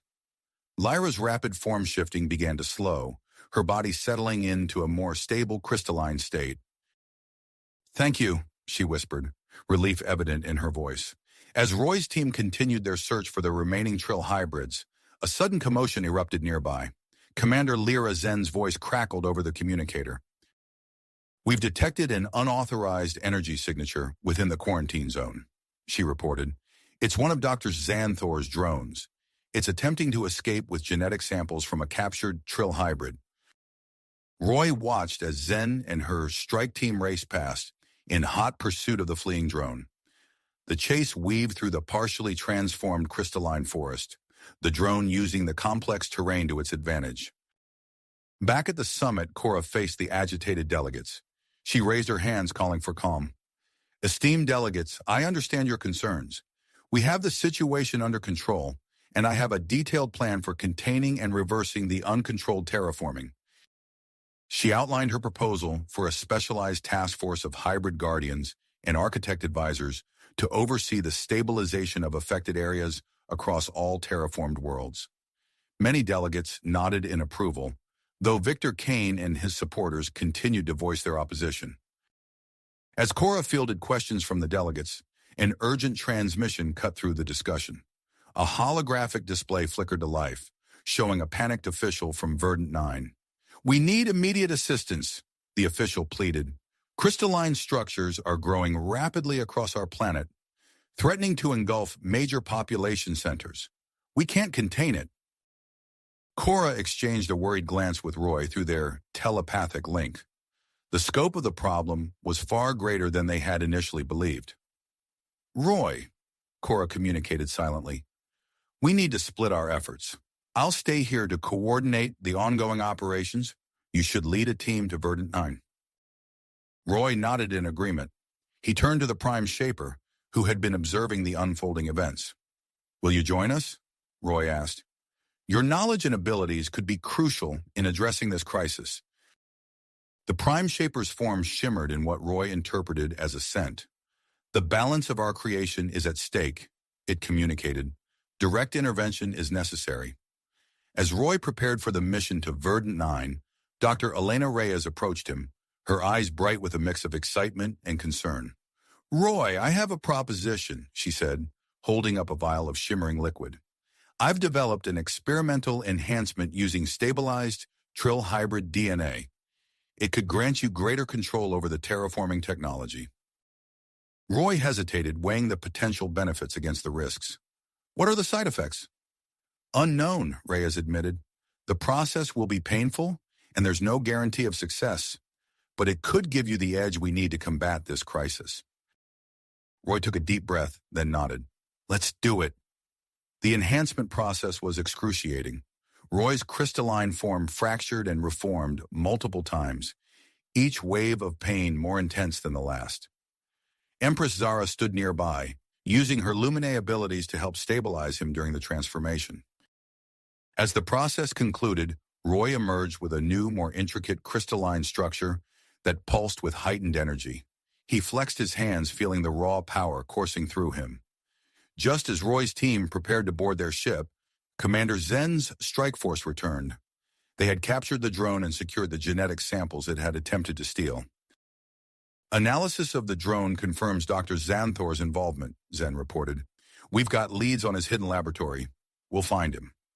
Roy nodded, trusting Cora and Zen to handle the search for the rogue scientist. He boarded the modified ship with his team, which included the Prime Shaper, Empress Zara, and a select group of hybrid guardians. As they prepared for departure, Roy felt a sudden surge of power from his enhanced form. The energy interacted with the ship's systems, activating its advanced propulsion. Before anyone could react, the vessel lurched forward, plunging into hyperspace. Alarms blared as the unprepared crew was thrown off balance. Roy gripped the control panel, his enhanced form resonating with the ship's crystalline technology. They hurtled through hyperspace towards Verdant 9, the ship's systems fluctuating wildly. Everyone, hold on, Roy shouted, his mind racing to find a way to regain control of the vessel. As they rocketed towards their destination, the fate of Verdant 9 and the entire network of terraformed worlds hung in the balance. The fate of Verdant 9 and the entire network of terraformed worlds hung in the air as Roy's ship hurtled through hyperspace, its systems fluctuating wildly. Suddenly, the swirling vortex of hyperspace gave way to a field of stars. Verdant 9 loomed before them, its emerald surface marred by spreading patches of crystalline growth. Roy's enhanced reflexes kicked in as he wrestled with the ship's controls, narrowly avoiding a collision with one of the planet's orbital defense platforms. Alarms blared across the bridge as the ship's sudden appearance triggered planetary defense systems. Roy's fingers danced across the control panel, his crystalline form resonating with the ship's technology. This is Guardian Roy of Nexus Prime, he broadcast on all frequencies. We're here to assist with the crystalline growth crisis. Please stand down your defenses. There was a tense moment of silence before a response crackled through the comm system. Guardian Roy, this is Verdant 9 Control. We're lowering our shields. You have clearance to land at coordinates being transmitted now. As the ship descended through the atmosphere, Roy felt a strange, tingling sensation throughout his body. His enhanced form began to resonate with the planet's terraforming network, providing him with an intuitive understanding of the crisis below. I can sense the spread, Roy said, turning to Empress Zara and the Prime Shaper. There are multiple epicenters of uncontrolled growth. We'll need to split up to tackle them simultaneously. The ship touched down in a clearing surrounded by a sea of pulsating crystal formations. As the team disembarked, Roy's body underwent another transformation. New crystalline growth sprouted from his form, adapting to Verdant 9's unique energy signature. Roy, what's happening? Empress Zara asked, her bioluminescent form casting a soft glow in the eerie landscape. I'm interfacing directly with the planet's systems, Roy replied, his voice tinged with a mix of awe and discomfort. This adaptation should allow us to manipulate the crystalline structures more effectively. Roy quickly organized the team, assigning each member to a specific hotspot. Empress Zara, you're with me. We're heading to the most critical location. As Roy and Zara made their way through the transformed terrain, they encountered pockets of panicked civilians fleeing the advancing crystal growth. Roy used his newfound abilities to create safe passages, slowing the crystal's advance and beginning to reverse the damage. Approaching the main crystalline structure, a massive spire that pulsed with chaotic energy, Roy and Zara were suddenly confronted by a group of armed individuals. "Stop right there!" a voice called out. A man stepped forward, his eyes blazing with conviction. "I am Thoros, leader of the Verdant Vanguard. We will not allow you to interfere with our world's natural evolution." Roy raised his hands in a placating gesture. "Thoros, we're not here to harm your world. The uncontrolled growth is destabilizing the entire terraforming network. If we don't contain it, Verdant 9 and many other worlds will be at risk." Thoros scoffed, raising his weapon. "Lies! The crystal speaks to us. It's the next step in our planet's development." As Thoros' followers moved to attack, Roy's enhanced abilities manifested in a spectacular display. Crystalline constructs erupted from the ground, forming barriers and tendrils that disarmed the attackers without harming them. Simultaneously, Roy extended his influence into the nearby crystal formations, slowing their growth and repairing damaged areas. Empress Zara added to the confusion, using her Lumini abilities to create dazzling illusions that disoriented Thoros' group. The resistance crumbled in the face of their combined efforts. Thoros, his weapon knocked from his hands, stared at Roy with a mixture of fear and awe. How are you doing this?" Roy approached the resistance leader, his crystalline form glowing with hardly restrained energy. "Thoros, let me show you the truth." Extending a hand, Roy created a small-scale model of the terraforming network, showing how the uncontrolled growth on Verdant 9 was affecting other worlds. "This isn't evolution. It's a malfunction that threatens everything your ancestors worked to build." Thoros' shoulders slumped as the reality of the situation sank in. I didn't know. We thought we were protecting our home." With the resistance neutralized, Roy and Zara redoubled their efforts to contain the crystalline spread. As they worked, Roy's enhanced senses detected a disturbing pattern. "Zara," he called out, his voice tight with concern. "This isn't an isolated incident. I'm detecting similar instabilities across multiple worlds in the network." Before Zara could respond, a priority transmission came through from the Prime Shaper. The architect's usually calm demeanor was re-imbued with urgent intensity. "Guardian Roy, we've discovered a grave threat. An ancient failsafe in the terraforming network has been activated. If not stopped, it will reset all terraformed worlds to their original state." Roy's mind reeled at the implications. Centuries of development and countless lives were at stake. "Where is this failsafe located?" he asked. "It's housed in a hidden space station between the terraformed worlds," the Prime Shaper replied. "We must deactivate it immediately." As Roy prepared to leave Verdant 9, he turned to Thoros. "Will you help us maintain stability here while we address this larger threat?" Thoros nodded solemnly. "We'll do whatever it takes to protect our home, the right way this time." Roy, Empress Zara, and their team rushed back to their ship, setting course for the coordinates provided by the Prime Shaper. As they entered the void between worlds, Roy's enhanced form continued to evolve. New crystalline patterns emerged across his body, granting him deeper insight into the architect's technology, but causing waves of pain to wash over him. Zara placed a comforting hand on his shoulder. "Roy, you're pushing yourself too hard. These changes could be dangerous." Roy grimaced, forcing himself to focus through the discomfort. "We don't have a choice. The fate of the entire network depends on us stopping that failsafe." As their ship approached the hidden space station, a massive structure that shimmered in and out of visibility, long-range sensors suddenly blared a warning. Roy's eyes widened as he processed the information. "Multiple ships incoming," he announced, his voice tense. "Unknown origin, but they're on an intercept course." The team exchanged worried glances as Roy maneuvered their ship toward the space station's docking bay. They would have to deactivate the failsafe while defending against this new, mysterious threat. As they prepared to board the station, Roy's enhanced senses detected complex energy patterns emanating from the approaching fleet. Whatever they were about to face, it was clear that the challenges on Verdant 9 had been only the beginning. The massive space station housing the failsafe device loomed before them, its ancient structure shimmering in and out of visibility against the backdrop of stars. Roy's enhanced senses detected complex energy patterns emanating from the approaching fleet. He turned to his team, his crystalline form pulsing with nervous energy. "We need to move fast. I'll create a protective barrier around the ship while we dock." Focusing his newfound abilities, Roy extended his consciousness into the ship's systems. Crystalline structures began to form around the vessel's hull, creating an iridescent exoskeleton that shimmered with latent energy. As they navigated through the station's defensive systems, Empress Zara coordinated with the team members remaining on board. "Prepare for potential hostile engagement," she instructed. "We'll need you to hold off that fleet while we deal with the failsafe." The ship docked with a resounding clang. Roy, Zara, and the Prime Shaper disembarked, their footsteps echoing in the cavernous docking bay.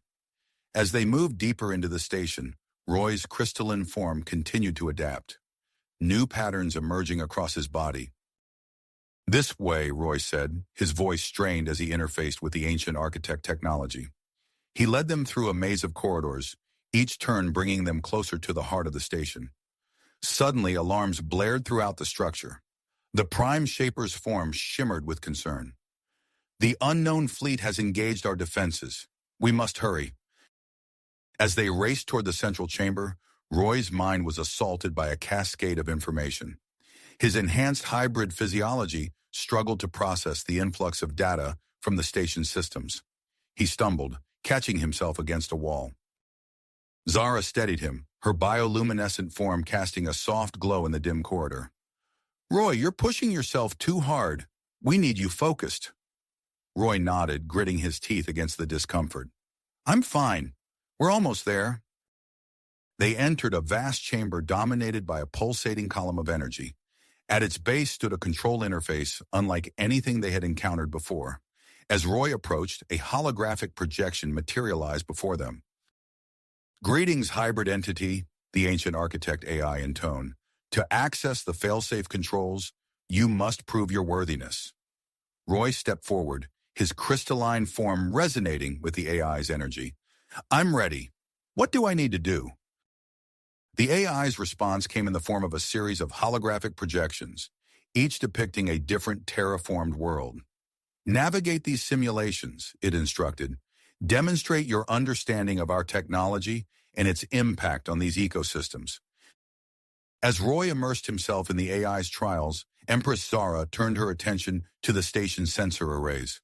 Her Lumine abilities allowed her to interface directly with the systems, gathering crucial data about the approaching fleet. "Roy," she called out, her voice tight with concern. "These ships belong to a species we've never encountered before. They've been watching us, waiting for a chance to claim this technology for themselves." The Prime Shaper's form pulsed with agitation. "We cannot allow them to interfere with the network. The consequences would be catastrophic." As Roy completed the final simulation, the chamber shuddered violently. The AI's holographic form flickered. "Warning! Unauthorized entities have breached the station's defenses."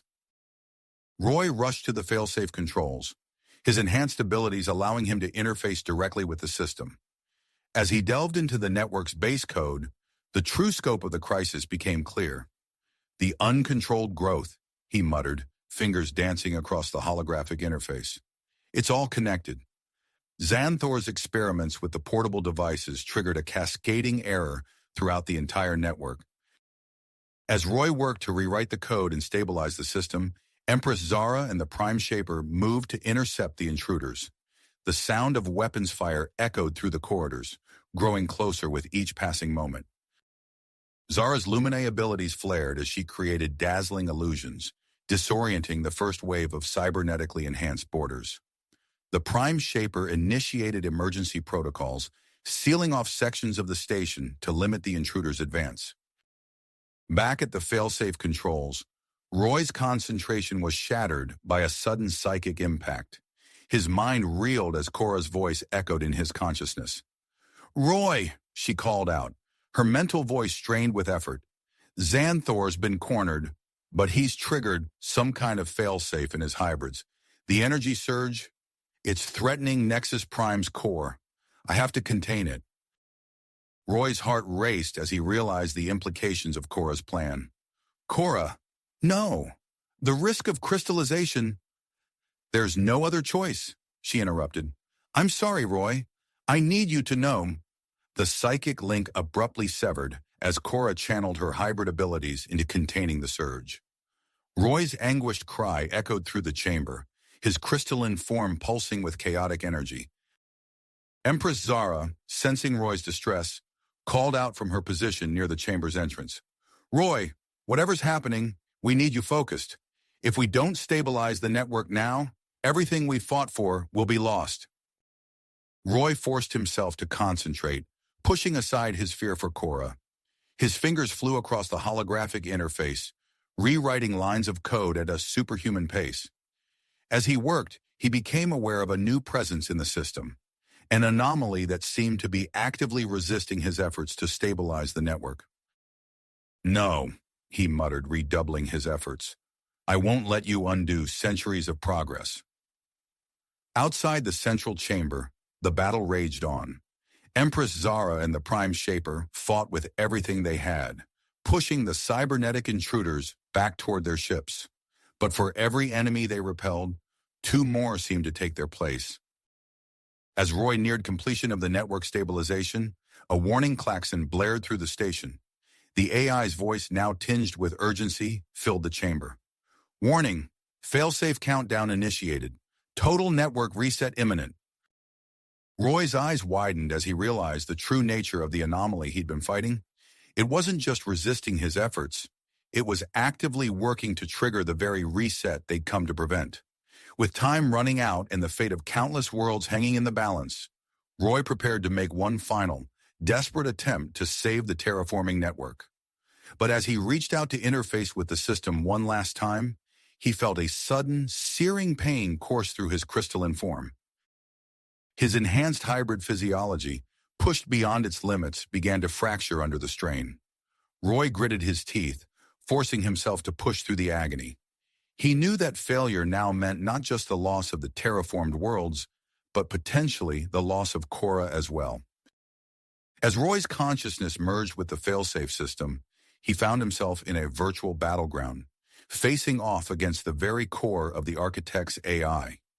The destiny of the universe would be decided here, in this digital realm, with Roy as its lone defender. Defender. Suddenly, a new signal pierced through the chaos of the virtual battleground.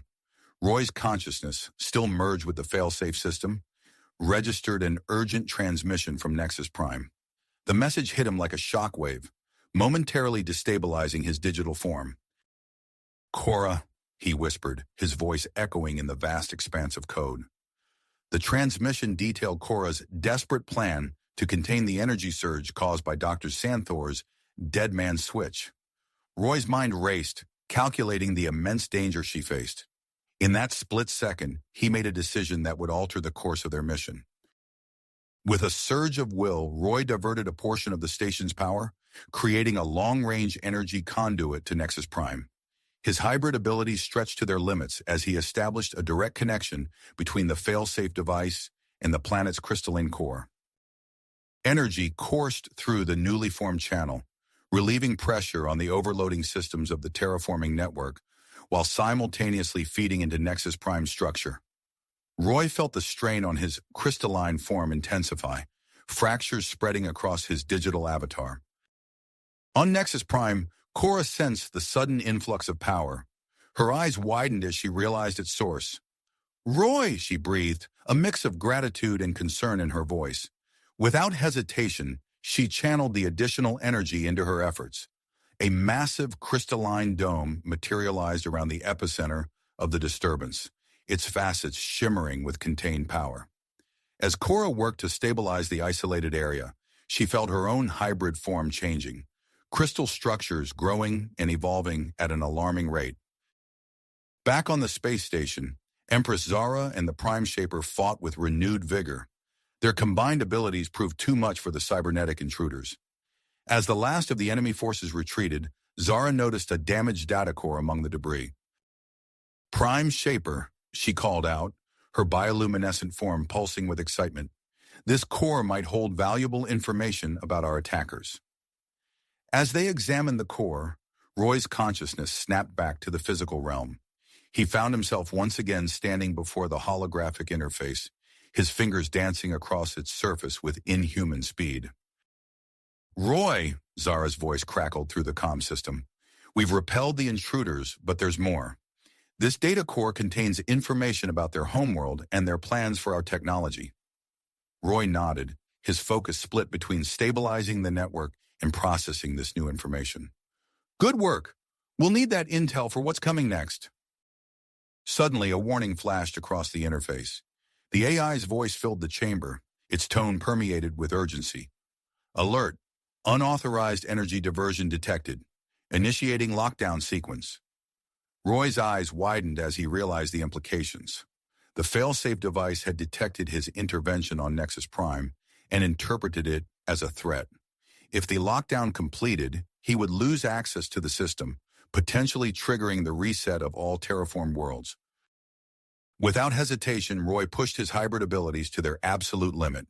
He reached out with his consciousness, integrating himself deeper into the station's systems than ever before. As his mind merged with the AI, he felt a momentary sense of vertigo. "I am Roy," he communicated directly to the AI's core, "hybrid guardian of the terraforming network. My actions are necessary to preserve the worlds under our protection." For a moment, there was silence. Then the AI responded, its digital voice resonating through Roy's entire being. "Identity confirmed. Hybrid status recognized, granting expanded access to core functions." With this new level of control, Roy worked feverishly to stabilize the network. As he did so, he received a transmission from Commander Lyra Zen on Nexus Prime. "Guardian Roy," Zen's voice came through, tense but controlled. "We've apprehended Dr. Xanthor. During his capture, he revealed the existence of a hidden backup laboratory on one of the outer terraformed worlds. I'm organizing an expedition to secure it immediately." Roy acknowledged the information, his mind already racing to incorporate this new development into their plans. As he worked, he sensed a shift in the energy flowing through the conduit to Nexus Prime. The surge was subsiding, but something had changed. On Nexus Prime, the crystalline dome began to dissipate. As it faded, Cora emerged, her form radically altered. She now resembled a living, sentient crystal entity, her body shimmering with scarcely controlled power. As she surveyed the contained area, she realized that while her control over the planet's crystalline structures had increased exponentially, she felt oddly disconnected from her human physicality. Before Roy could process this new development, alarms blared throughout the station. The sensors had detected a second, larger wave of the unknown species fleet approaching. Their numbers threatened to overwhelm the station's defenses and seize control of the failsafe device. Roy's mind raced, formulating a plan to use the terraforming network itself as a defense mechanism. As he began to implement his strategy, another crisis demanded his attention. A distress signal from Aqua 7, one of the outer terraformed worlds, reported catastrophic rising sea levels, threatening to submerge major population centers. Faced with multiple critical tasks, Roy took a deep breath, his crystalline form pulsing with perseverance. He initiated a complex sequence of commands within the terraforming network, his consciousness stretching to encompass the vast system. As Roy worked, he felt his hybrid form beginning to merge with the station systems. The line between his individual consciousness and the vast network blurred, his awareness expanding to encompass entire worlds. Through this expanded perception, he began to shape a massive, system-wide crystalline barrier, its structure designed to repel the incoming fleet. Energy flowed through Roy, reshaping reality on a scale he had never before imagined. As the barrier took form, he realized that this fusion with the network was changing him in ways he couldn't yet comprehend. But with the fate of countless worlds hanging in the balance, he pushed forward, his hybrid nature evolving with every passing moment. Second, as Roy's consciousness expanded across the vast network, his physical form began to change. Crystalline structures spread across his body, mirroring the transformation Cora had undergone on Nexus Prime. Empress Zara noticed the alarming shift immediately. "Prime Shaper, look!" she called out, gesturing towards Roy's rapidly crystallizing form. We need to act now before we lose him completely. The Prime Shaper nodded gravely, moving swiftly to the failsafe device. I'll reconfigure the system to allow for a controlled disconnection. We can't risk him becoming permanently fused with the station. As Roy's mind stretched across the terraforming network, he became acutely aware of a distress signal emanating from Aqua 7. Through his expanded consciousness, he perceived the rising sea levels threatening to submerge entire cities. Without hesitation, he directed a portion of his attention to the beleaguered world. On Aqua 7, Dr. Alena Reyes and her team of hybrid guardians materialized on a rapidly shrinking strip of land. Waves crashed against makeshift barriers as panicked citizens rushed to higher ground. We need to reach the core terraforming systems, Dr. Reyes shouted over the roar of the ocean. It's likely a malfunction triggered by the network error. As her team began evacuation efforts, Dr. Reyes led a small group towards the planet's central control facility. They waded through flooded streets, the water rising with each passing minute. Back on the space station, Empress Zara closed her eyes, focusing her Lumine abilities. She reached out with her mind, establishing a psychic link with Roy's consciousness. "Roy," she called out, her mental voice echoing through the vast expanse of his mind. "You must hold on to your humanity. Don't lose yourself in the system." Roy's response came as a jumble of data and emotions, his thoughts scattered across countless worlds. Zara gritted her teeth, pushing harder to anchor his consciousness. As the Prime Shaper worked feverishly to reconfigure the failsafe device, alarms blared throughout the station. The enemy fleet had entered the outer reaches of the terraform network. Roy, sensing the impending threat, began to shape a massive, system-wide crystalline barrier. The structure materialized in the void between worlds, a shimmering web of energy and matter that responded to his will. On Nexus Prime, Cora marveled at her new form, her body a living crystal pulsing with energy. She reached out, touching the planet's surface, and gasped as she felt the molecular structure shift beneath her fingertips. With a thought, she manipulated the crystalline structures, repairing the damage caused by Dr. Xanthor's energy surge. As she worked, she sensed the growing barrier Roy was creating and instinctively extended her own protective field around Nexus Prime. Meanwhile, on the icy world of Frigus 3, Commander Lyra Zen and her expedition team approached Dr. Xanthor's hidden laboratory. As they neared the facility, movement caught Zen's eye. "Take cover," she shouted, diving behind a frozen outcropping as a barrage of energy blasts erupted from concealed turrets.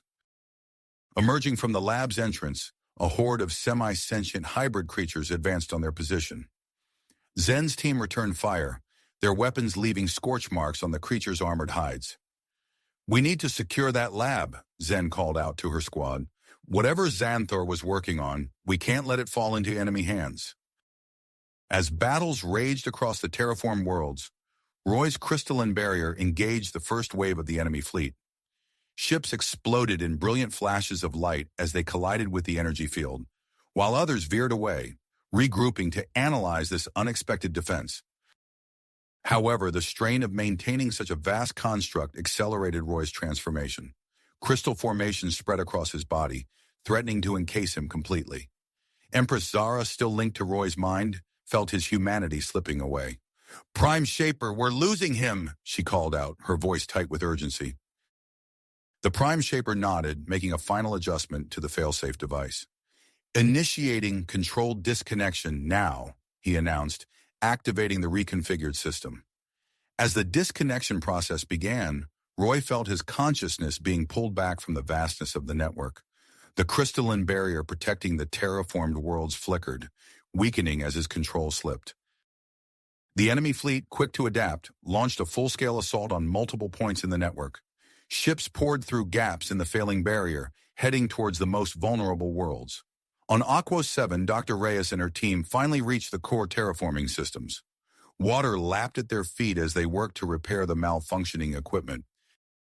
"It's no use," one of her team members called out. "The water's rising too fast. We don't have enough time." Dr. Reyes hesitated for a moment, then reached into her pack, pulling out a vial of modified stabilization serum. "Then we make more time," she said, injecting the serum into her arm. As the serum coursed through her veins, Dr. Reyes felt her perception shift. Suddenly, she could sense the currents and tides as if they were extensions of her own body. With a gesture, she pushed back the encroaching waters, creating a bubble of dry space around the terraforming controls. Now, she ordered her team, her voice resonating with newfound power. Fix it while I hold this back. As chaos unfolded across the network, Roy's consciousness slowly returned to his physical form. The crystal formations covering his body began to recede, leaving behind a changed but recognizably human shape. Empress Zara released her psychic link, stumbling slightly from the effort. "Roy," she called out, "are you with us?" Roy's eyes fluttered open, glowing with residual energy. "I'm here," he replied, his voice hoarse. "But the network, it's exposed. We need to act fast." The Prime Shaper approached, his expression grave. "The fail-safe device has been altered by your integration. It now requires a hybrid interface to function properly." Roy nodded, processing this new information. "Then we adapt," he said, pushing himself to his feet. "We have worlds to save and an invasion to stop." As Roy, Empress Zara, and the Prime Shaper began formulating their new strategy, the hybrid guardians across the terraformed worlds rallied to defend their homes. The enemy fleet pressed its attack, but the defenders stood firm, united in their purpose to protect the futures they had fought so hard to create. The fate of the terraformed worlds hung in the balance, with the hybrid guardians serving as the last line of defense against both the cascading errors within and the relentless invasion from without. As alarms blared and battles raged, Roy knew that their greatest challenge was just beginning. As alarms continued to blare throughout the station, Roy, Empress Zara, and the Prime Shaper huddled around the failsafe device, their faces illuminated by its pulsing light. "We need to act fast," Roy said, his voice still carrying traces of the vast network he had nearly merged with. He placed his hands on the device, feeling the residual energy coursing through his body. "I can still interface with the system, but I'm not sure how long this connection will last." Empress Zara nodded, her eyes gleaming with commitment. "Then let's make every second count. Prime Shaper, what do we need to do?" Before the Prime Shaper could respond, a violent tremor shook the station. The main view screen flickered to life, revealing a terrifying sight. A group of enemy ships had breached the weakened crystalline barrier. "They're deploying boarding parties," the Prime Shaper announced, his fingers flying over the control panel. "Multiple worlds are under attack, including Nexus Prime and HFY 7. Roy closed his eyes, concentrating on the fading connection to the network. Through it, he sensed the chaos unfolding across the terraformed worlds. On Nexus Prime, he saw Cora leading a team of hybrid guardians against the invaders. Her crystalline form shimmered as she manipulated the planet's surface, creating intricate defensive structures that trapped and disoriented the enemy soldiers.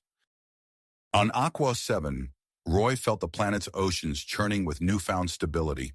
Dr. Elena Reyes and her team had succeeded in repairing the core terraforming system, but their victory was short-lived as enemy forces descended upon them. Roy's eyes snapped open. "We need to coordinate our defenses across all worlds," he said urgently. "If we can't re-establish the barrier, we'll have to fight them on every front."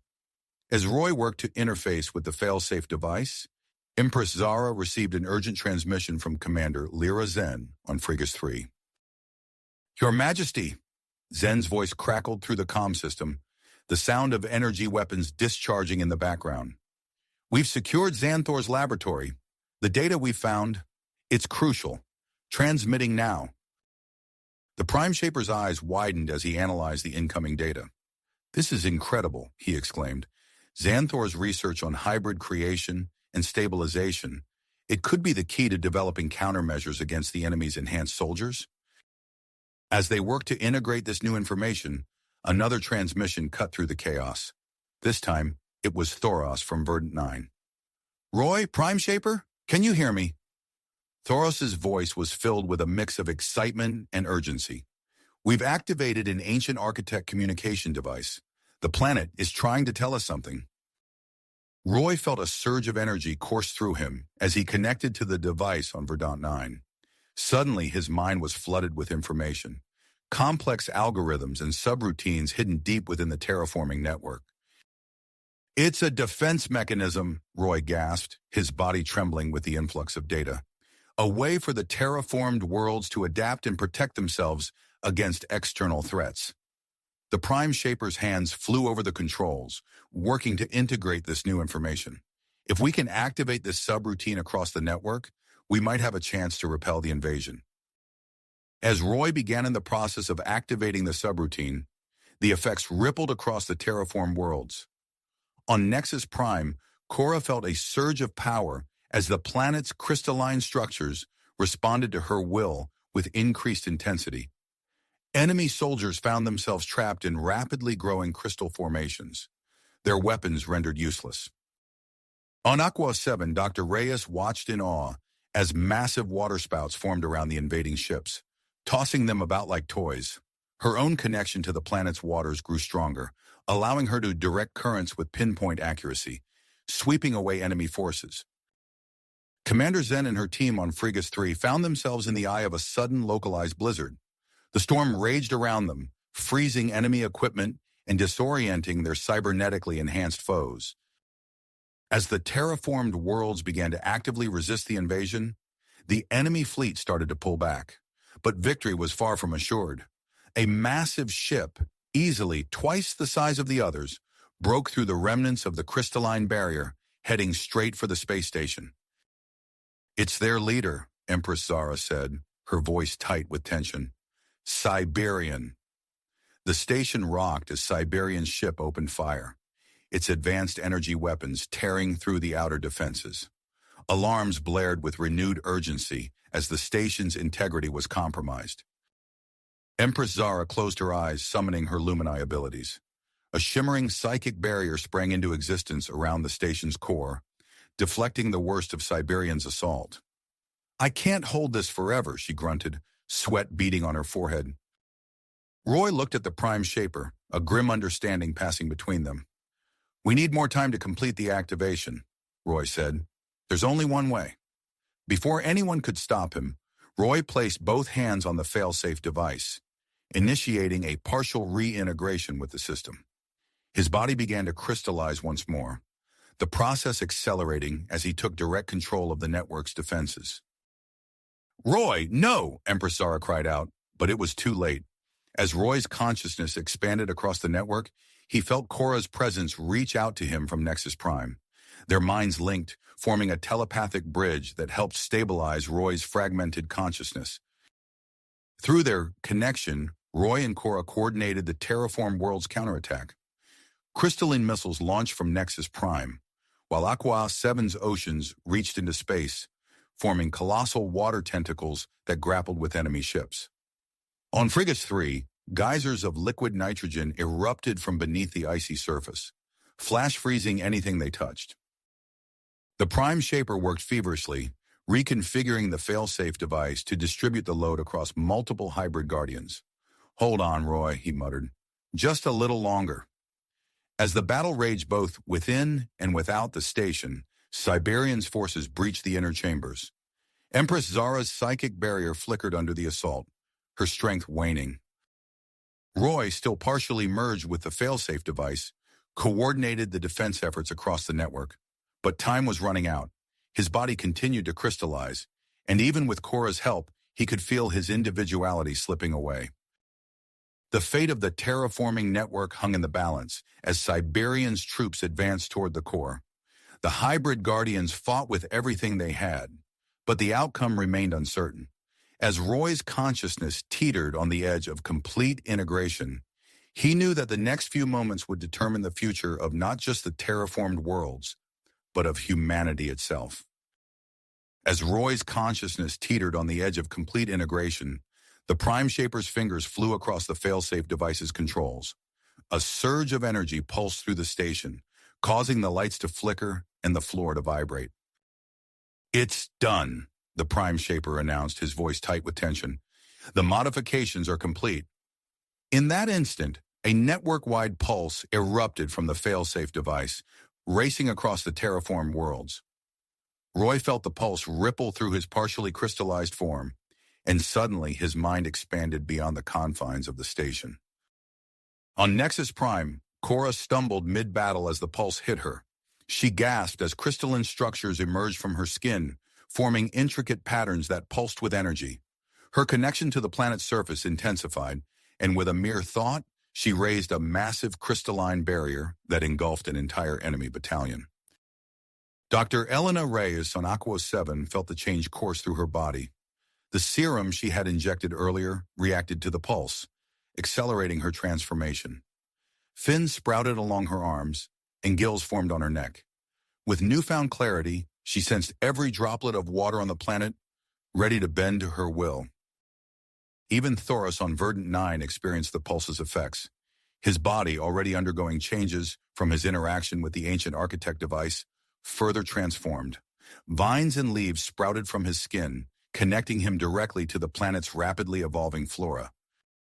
As the hybrid guardians across the network underwent their transformations, the space station housing Roy and the others shuddered under a renewed assault. Cyberian's elite troops breached the inner chambers, their cybernetically enhanced bodies gleaming in the emergency lights. Empress Zara's psychic barrier flickered and failed as exhaustion overtook her. She stumbled back, narrowly avoiding a blast from an enemy weapon. The Prime Shaper moved to protect her, using his own body as a shield. Roy, still partially merged with the failsafe device, felt the imminent danger. He knew what he had to do.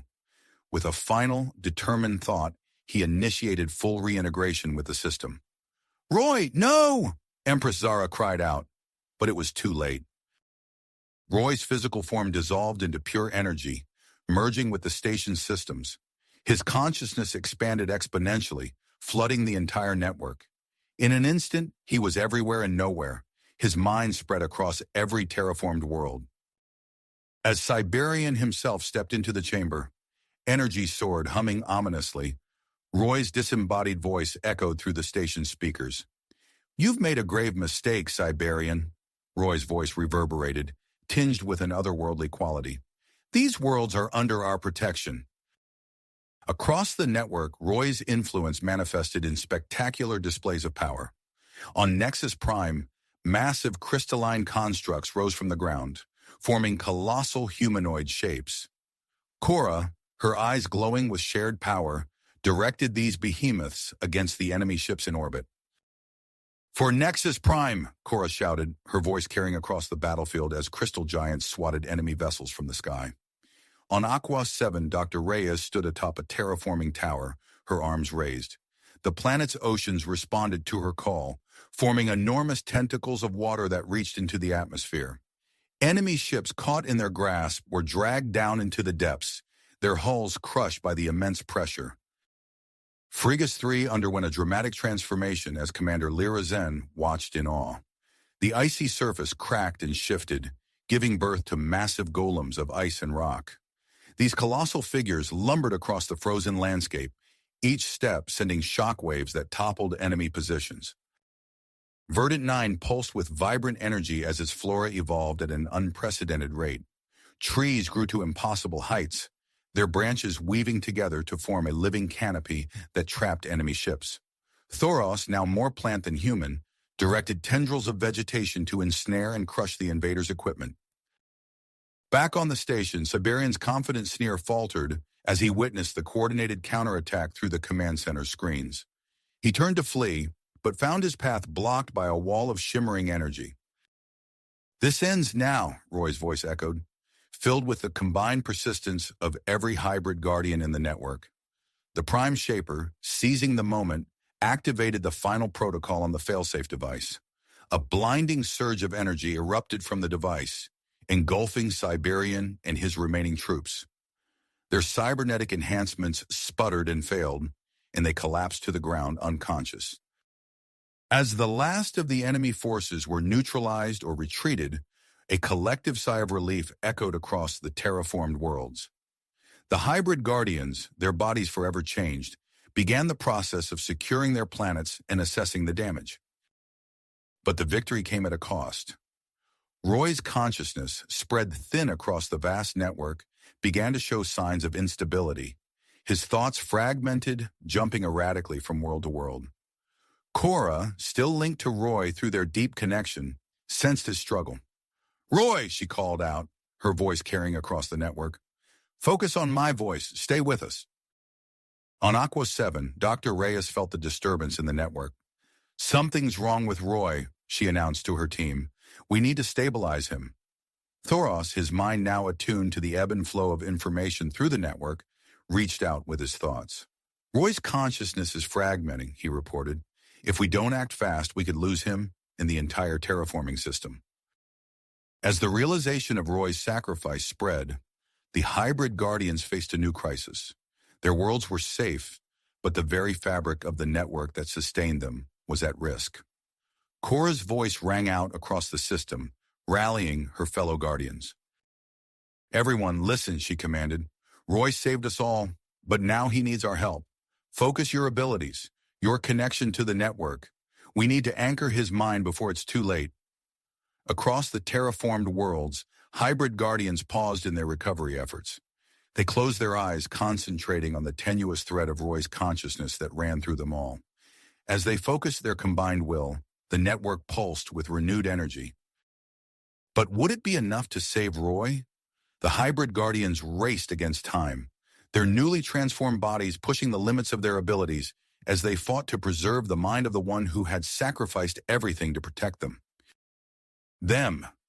As the hybrid guardians concentrated their efforts, a palpable energy surged through the network, coalescing around Roy's dispersed consciousness. Cora's eyes snapped open, her crystalline form pulsing with renewed purpose. "I can feel him," she announced, her voice carrying across the network. "Roy's still there, but he's everywhere." On the space station, Dr. Elena Reyes materialized in a shimmer of light, her newly acquired hybrid form adapting seamlessly to the environment. She carried a sleek, unfamiliar device, its surface adorned with intricate aquatic patterns. "I've brought something that might help," she said, striding purposefully toward the failsafe device. Her gills fluttered as she spoke, a reminder of her permanent transformation. This interface was developed on Aqua 7.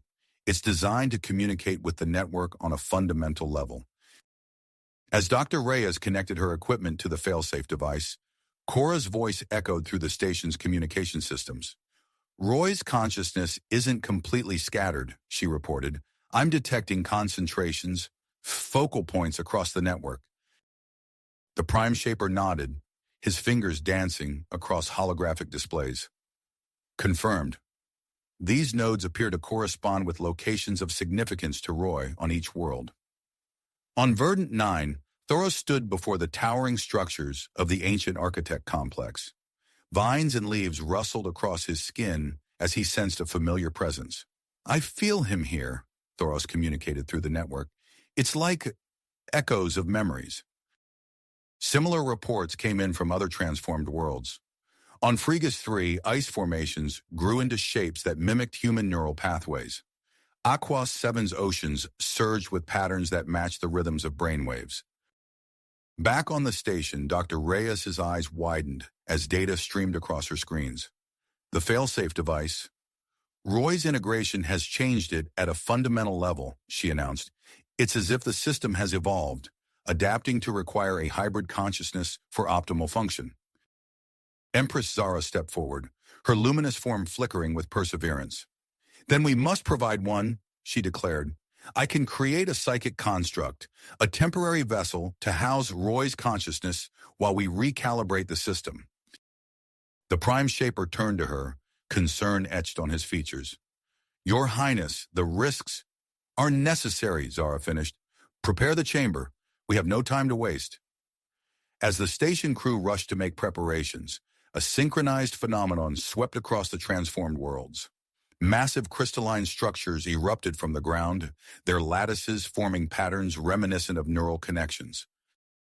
On Nexus Prime, Cora stood at the planet's core, her body vibrating with effort as she shaped an enormous humanoid crystal formation. "Roy," she whispered, pouring her energy into the creation. "Come back to us." Dr. Reyes's voice cut through the network chatter. "These new formations, they're acting as a physical scaffold for Roy's consciousness. We can use them to guide him back." The fail-safe device pulsed, sending waves of transformative energy across the network. The crystalline structures grew at an alarming rate, reshaping the landscapes of each world. "We're running out of time," the Prime Shaper warned. "The changes are accelerating beyond our control." Cora, her form beginning to destabilize from the strain, made a split-second decision. "I'm going in," she announced, pressing her hand against the crystal body she had created. "Cora, wait!" Dr. Reyes cried out, but it was too late. Cora's consciousness merged with the crystal form, creating a beacon that shone across the network. Through their shared connection, she called out to Roy's fragmented mind. "Everyone in position," the Prime Shaper commanded. "Channel the energy from the failsafe device through the crystal networks. Focus on guiding Roy back to Nexus Prime." Across the transformed worlds, hybrid guardians took their places. On Verdant 9, Thoros melded with the ancient architect technology. Commander Zen, back on Nexus Prime, interfaced with the data systems recovered from Dr. Xanthor's lab. In the space station's central chamber, Empress Zara began weaving her psychic construct, creating a shimmering web of mental energy. Dr. Reyes calibrated her equipment, aligning it with the pulsing rhythm of the failsafe device. The network thrummed with power as the hybrid guardians channeled the surging energy. Crystalline pathways lit up across the worlds, forming a vast, interconnected web with Nexus Prime at its center. Through it all, Cora's consciousness reached out, searching for the scattered fragments of Roy's mind. "I can feel him," she communicated. "He's responding." As the energy crescendoed, the fail-safe device emitted a blinding pulse. The crystal structures on each world resonated in harmony, their frequencies aligning in a cosmic symphony. In that moment of perfect synchronization, something shifted within the network. A familiar presence began to coalesce, drawn by the combined efforts of the hybrid guardians and the beacon of Cora's merged consciousness. Roy's fragmented mind started to reassemble, guided by the crystalline pathways and the psychic construct maintained by Empress Zara. But as his consciousness gathered, the strain on the network intensified. The transformed world shuddered under the pressure. Earthquakes rocked Nexus Prime, oceans churned on Aqua 7, and Frigate 3's ice sheets cracked and reformed. "We're losing stability," Dr. Reyes shouted over the cacophony of alarms. "The network can't handle this level of energy for much longer." As the situation reached its breaking point, Cora's voice rang out, tinged with both triumph and desperation. "He's here! Roy's consciousness. It's whole. But I can't hold on." The crystal body on Nexus Prime began to fracture, its structure buckling under the immense psychic pressure. The fate of Roy, Cora, and the entire terraforming network hung in the balance as the hybrid guardians pushed their abilities to the absolute limit. In this critical moment, the future of the transformed worlds and their protectors would be decided, with consequences that would reshape the course of human expansion throughout the galaxy. The network pulsed with chaotic energy as the hybrid guardians pushed their abilities to their limits. Just as it seemed the entire system would collapse, an unexpected surge of power emanated from Nexus Prime. On the planet's surface, the alien students from Roy's gym class had gathered around the massive crystalline structure housing Cora and Roy's merged consciousness. Led by Zara, they formed a circle, their bodies beginning to glow with intricate bioluminescent patterns. "Sisters," Zara called out, her voice resonating with newfound authority. "It is time for the ancient rite of Lumini. We must offer our energy to save our teacher and our world." The aliens began to move in unison, their bodies swaying in a hypnotic dance. As their movements intensified, their excitement grew, triggering a synchronized molting process. Layers of exoskeleton began to peel away, dissolving into pure energy that flowed into the crystal structure. Inside the network, Cora felt the sudden influx of power. Her merged form stabilized, the fractures in the crystal body sealing themselves. "Roy," she called out, her voice echoing through the data streams. "I can feel you. Follow my voice." Across the terraformed worlds, the hybrid guardians at their respective nodes sensed the shift. On Verdant 9, Thoros watched in awe as the ancient architect complex hummed to life, its systems fully reactivating. It's working, he reported through the network. Roy's knowledge is flowing through the systems. In the space station's control center, Dr. Reyes's eyes widened as she analyzed the incoming data. The fail-safe device is stabilizing, she announced, but we need to act fast. Prime Shaper, we need to recalibrate the system using Dr. Xanthor's research. The Prime Shaper nodded, his fingers flying across holographic displays. Initiating recalibration sequence. We'll create a new interface that can function without constant hybrid integration. On Nexus Prime, Commander Lyra Zen monitored the energy readings from the planet's control center. Energy levels are spiking, she reported, her voice tense. We're approaching critical mass. For a heart-stopping moment, it seemed as though the entire network would overload. Then suddenly, the readings stabilized. A brilliant flash of light erupted from the crystal structure, temporarily blinding everyone in the vicinity. As the light faded, a figure emerged from the crystal. Roy stood before them, his body a perfect fusion of human and architect technology. His skin shimmered with a metallic sheen, and lines of energy pulsed beneath the surface. Cora separated from the crystal, her own form stabilizing as she stumbled forward.